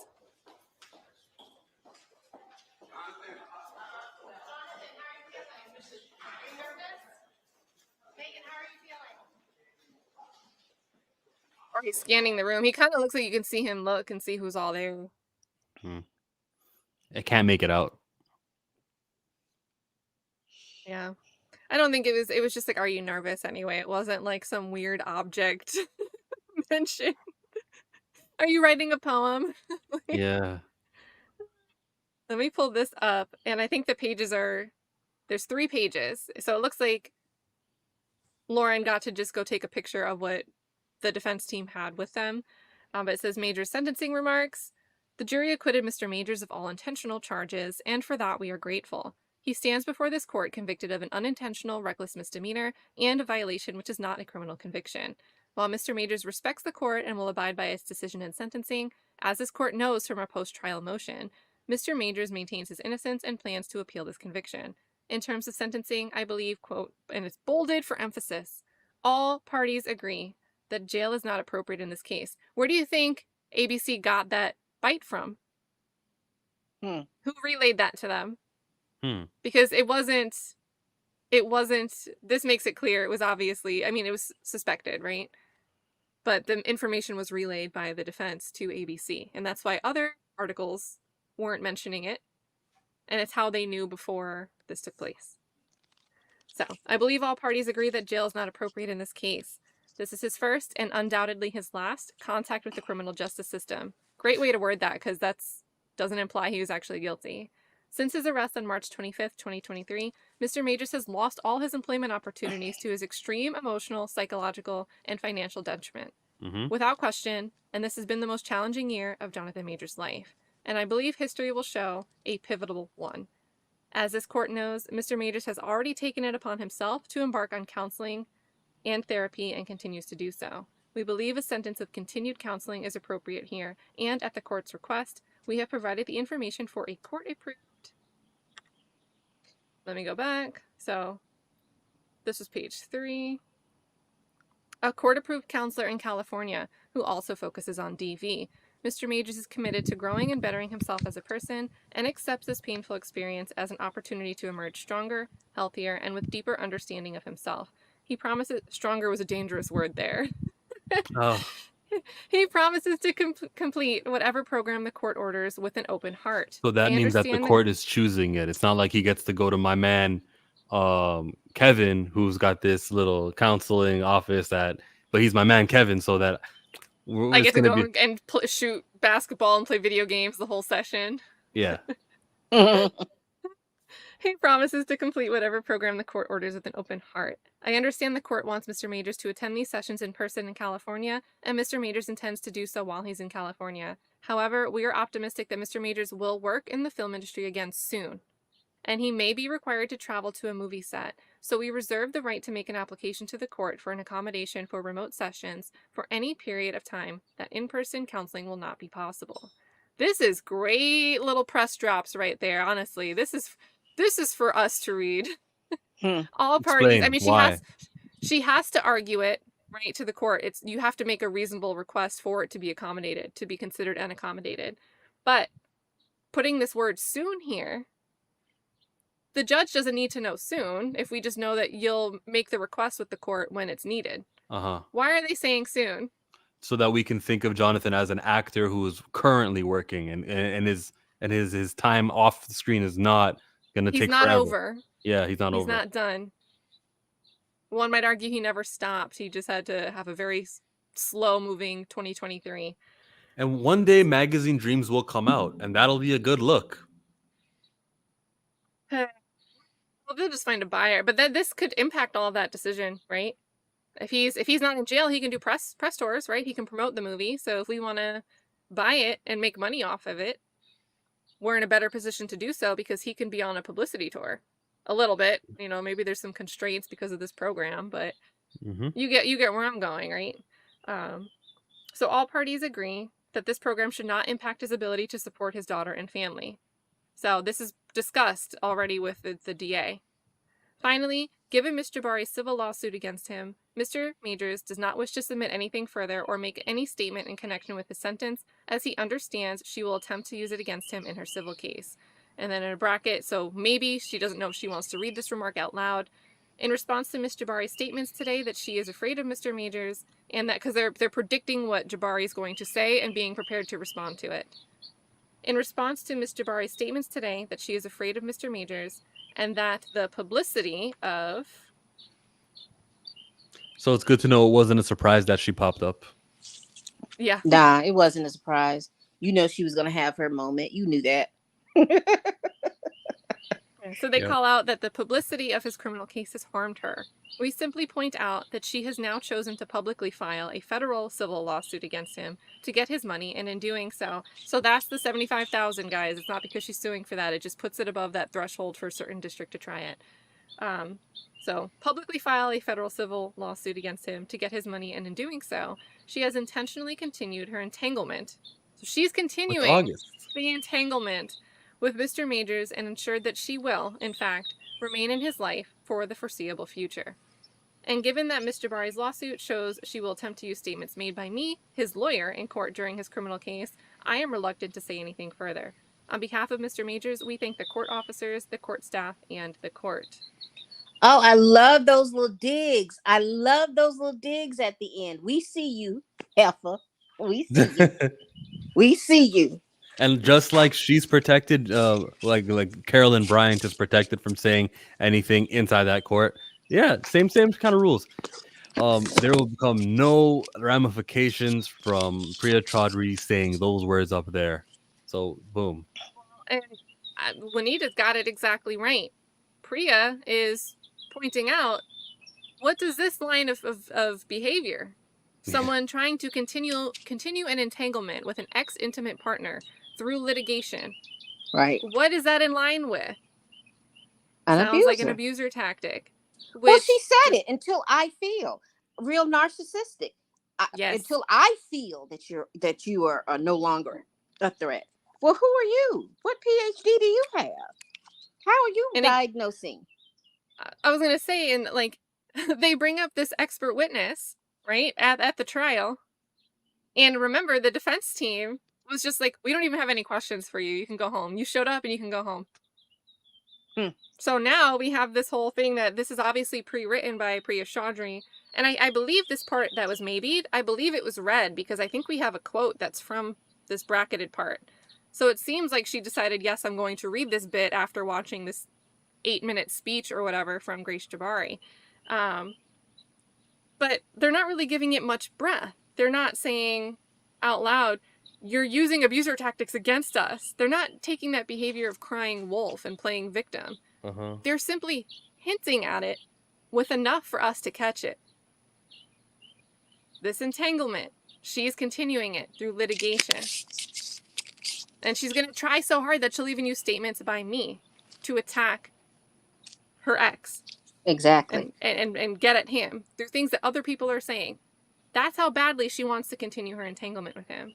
But she's not going out here and saying, oh, she's using Darvo, which is becoming an empty term. You can't just say that anymore because people are, they're jaded to hearing that phrase. But here, I think it was really good. And I think that the chat seems to be, this is a good statement. Erica says, yes, I love that wording. Aisha says, call her out. Go back to Erica's photo. Is she wearing a red hat deliberately? Like, what's going on here? No, it's not a hat, is it? No. Never mind, For Erica. the sake of this stream, we're all wearing red beanies. That's right. We're all wearing it. Hey. They'll Photoshop them on our heads when we see these playbacks. Somebody will get this and Photoshop a red beanie on our heads, you know. The online supporters came in full force. Right. With a 3-hour live stream providing falsehood statements that only could be considered real if you live in reality. Right. And called her a heifer. It's so easy, guys. Like, I don't think I've had anyone respond. I see you guys will tag, like, oh, go to, and it'll tag, like, a post I have on Twitter linking to a transcript or something. And it'll be like, go here. Like, it's in the transcript. That person that you guys will send that to never responds any further. They just stop. And I never see them show up in the chat. Like, we like one person this whole time. She has a show of her own, like a podcast of her own. So I wonder if she's just doing it to try to get us to come over to her channel or whatever. Yeah. But that's like the only person I ever remember coming in and being like, oh, you guys are crazy, you're defending, like, nobody's made it to YouTube and continued on with that Twitter rhetoric, the Twitter Right. hot takes, that lives in Right. its own little nest of the internet. Like, Yeah. and that's it. That's Because it. even as the wild west as TikTok is, it's not a big thing over there as well. It's you'll have just you know the normal few, but you would think that the way the people on Twitter are responding, you would have thought that this man had drugged somebody down the street, flipped them up in the air, did a Street Fighter hit, uh shook them and all this. If you would have heard, if you live on Twitter streets, that's what you hear. But everywhere else you don't hear. Everybody's at the least, even if they believed everything, they're like, well, this doesn't make sense. Why is she running behind him? This doesn't make sense. Look at all these cars and he's walking away and he's doing all of these things. No one is talking. A lot of people are questioning that. They're like, oh, well, he was at home that night. No, he went to a hotel. Oh, he wasn't even at home that night. What what happened? What led up to this? And how did this happen? You have a Spending lot your of people. own money to get away from someone. Right. You have a Does lot not sound of like a people. stalking, abusive behavior. Exactly. You have a lot of people questioning. It's not all of this, like you said, about cancel culture, where you have those few people that are just willing to write anybody off for any reason. You have a lot of people that are questioning. Well, Yeah. what happened here? I thought he had strangled her. Well, that wasn't true. Well, no, Why I was read it dropped? If it was, Yeah. if strangulation were the headlines, and they're not anymore, and new charges kept getting added, and then even before the court begins, the charges were cut in half to like only 4 charges, and 3 of them are misdemeanors, one of them is a violation, and he beat 2 of them, and he's only here for reckless assault. But we watched the video, like, what? It's a lot. And I want to give a shout out to Iron Katsuni. Says they were on TikTok posting some of the transcripts. So shout out to you for doing that, because oh my god, I get TikTok notifications. I get lost on there sometimes, but if I started to try to do that, you guys would never see me do a YouTube video. I'd be in the TikTok rabbit hole. So that's It's a awesome, rabbit because hole. that's a pretty impactful platform with especially things that are unheard of on other platforms. Right. And they're quick with it too, because even you remember when they had last week with the with that barge hitting the bridge. I mean, they were quick with it. Whoever was there, that thing, and I mean, it was maybe like 15 minutes after it happened. They were quick with it. They had all the videos and stuff like that. Whoever was posting, whoever was near that situation at that time. So they're always. I see why the Congress is trying to get rid of them, because they're quick with the information, quicker than the news media. And it's I would say the same information. thing kind of about Twitter, right? Because Twitter, you can search by things that are trending right now in the moment. And there was like a lot of it was focused on Elon being the problematic person, but part of me was like, they just don't love this instantaneous reach to news. Instagram created Threads as a Twitter competitor, but there was no hashtag feature. There was no way to really look at things that were timely right now, happening right now, Right. to see what was going on. Totally different use case. Well, it's but the paradigm shift, because you have to understand, if you're as old as I am, you can remember that news media, mainstream news media, controlled the news that you saw in the newspaper or on television with the nightly news, the morning news, the midday news. They controlled the stories that you saw and that you heard. So if some story would have come up in your neighborhood or something like that, only the people in your neighborhood would understand and know that story. Unless the news media decided for it to reach out to a further audience, it wasn't going anywhere. With the advent of social media and all these different platforms, the issue that I think that media has is they are no longer the gatekeepers of the information as they used to be, circa 2002, 3, 4, and 5. I don't remember when all this stuff thing, but that's the time that you started really, really seeing that people were going away from reading newspapers. People were going away from watching the local news and the national news. They were getting a lot of their information from these social media sites, and it was information that they wanted to hear. Some people weren't interested in hearing. There are a lot of people, which you should be interested, but there's a lot of people who are not interested in politics and things like that. And so once you hear something like, oh, well, you're going to be talking about the Real Housewives of Atlanta. Oh, you're going to be talking about all of these little different things. These are things that they want to hear. And so I think the paradigm shift so bad for the news media. They grasp at anything to keep you interested, even if they're skirting real close to not telling the truth. Well, Lauren said that courtroom was filled up today. Not just because, like, Lauren showed up, Danny was there, Dre showed up. So there was obviously, like, people going to support, and then 2 rows reserved for Grace Jabari and her family and friends. But it seems like the media seats were filled too for a misdemeanor result. Like, why to me, them showing up is because they know it was the headlines. It's going to get headlines even though it's a sentencing for a misdemeanor. And I don't know if we lost Pam. Pam is back. We have a different Pam. Kage Bunshin. Okay, are you there, Pam? Can you hear us? Pam! Okay, see you now. Show You're us the quiet. sun. You might be muted.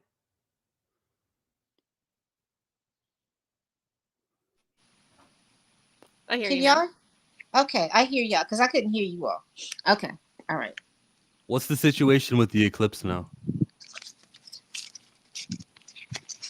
Reporting blind live as from hell. Alabama. Reporting from Alabama. Look, and I got to struggle to get these glasses on top of my glasses so I can see. I just see a corner. I see a little piece in the corner. I don't see anything else. Okay. All right. Yeah, don't Donald Trump it. No. No. I just see a little piece in the corner, in the right hand corner so far. Do they call that like the initial diamond or whatever? I don't know how they like the terminology. I looked at one thing and now I'm an expert, guys. I don't know. One eclipse diagram. I want to add more like good coverage of this, but I don't know what else to say. Like we saw the videos. I feel it sucks that we got here, right? But I think we are at a great place. There's an overwhelming, show of concern for how this case made it here. We have people showing up to the courtroom. I think there's some people that are disappointed in what they had to report today, but it seems pretty obvious that the district attorney and the defense had discussed beforehand that jail time wasn't even going to be on the table. And I don't know when that discussion happened, but it was probably within the last week between April 1st and the 8th. And then secondly, we don't have anything flowing out from some undisclosed Molyneux evidence, and maybe what the New York Times talked about was pretty much the extent of it. Whatever they talked about. So I don't have any news reporting on the decision for if the Molyneux, if that stuff's going to stay sealed or protected. But it would have lifted today. And the media already has it. The media already has that whole 150-page packet and knows what was referenced. And we don't see news headlines about it. So we either know the worst of it already, or it's sealed. And it's not going to be verified anyway. So that's what I've got as a closing thought. The worst is over. I don't think it's over for Grace Jabari. I think it'll get rougher for her because she's pursuing this civil case. But I think the worst for Jonathan Majors is over. And that's because of you guys. 100 of you in here right now, all the people that go to Pam's channel, Chill's channel, Dre's channel, everyone on Twitter, everyone that we might not even be in touch with that's commenting on this case. If you go over to Facebook and you see a stray post about Jonathan Majors, all of the comments are like, wasn't that girl chasing him? And that's nobody from this circle who's on, maybe they've trickled in and we don't know who they are, but that's a different side of the internet. And they're all asking the same questions now that they weren't asking back in December. So that's huge. So shout out to everyone that's just taking an interest and looking at this case. Those and got a shout out in Rolling Stones.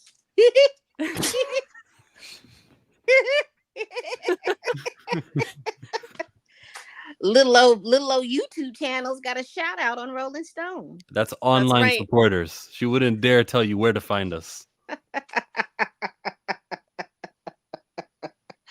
No, she wouldn't. Well, y'all, listen. This has been great. I'm gonna check out this. I probably won't be able to check it out because I got to go back up to the hospital in a few minutes. So thanks, Kat. Thanks, Chill, for inviting me up. Yep. I'm And done. remember, Lauren Victoria Burke on the Roland Martin Show live. She's saying 6 p.m. Eastern today. So that's 4 hours away from right now. Yeah. Just search Roland Martin. It'll come up and you'll see the live indicator here on YouTube. Right. Jill, I'll be any doing a closing video. thoughts too? I'll be Yeah, doing share a 'em. video. We'll retweet them. So y'all, bye. Jill, you're muted. Just look out for that video that I kept saying that's like 2 hours long Yeah. of covering this thing from March 25 and the initial shock. And there's like strangulation is not going to be a thing that we're just going to forget about. Okay. We're getting from strangulation all the way till today. I'll find a YouTuber here or there talking about today's actions and I'll add that to the compilation.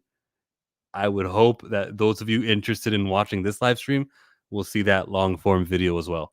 It's long, but it's like fun because every couple minutes you hear like Pam talking and then it'll go to Dre and then back of the bus and then Philip DeFranco. It goes to other guys. Yeah, that's gonna be awesome, guys. And I'll like repost it on the community post here on YouTube. But also, you know, I feel like X is the best place to see those. I never really see those community posts on YouTube. I just don't see them. Yeah, me either. So Unless if there's you a guys poll. use I can X, vote on the polls with the pictures on them. and then you see them, you stop. Oh, it stops your scroll. But if you Uh-huh. guys use X, make sure you find us all over there because there's things that don't make it into videos that are shared and that we repost that someone else posts that isn't doing videos. They don't want to be on screen. But you can see so much more over on X that doesn't make it into these videos. So look for Chill's video. Chill doesn't like to go longer than an hour on anything, but I keep forcing him into these hour-plus bubbles on the I would have internet. left you for the eclipse though. Eventually I would have had to lift you. Yeah, let's close it here, guys. Remember, 6 p.m. today, Lauren Victoria Burke. And go find Danny and Dre. I don't know if they're going to go live, but Dre will probably do a show in the morning if he doesn't go live today. The Dre Mac Show. And Danny does this and that. It's her YouTube. I'll update the description after this. You guys, thanks so much for joining and, you know, being here for the long haul. You guys all have a good one.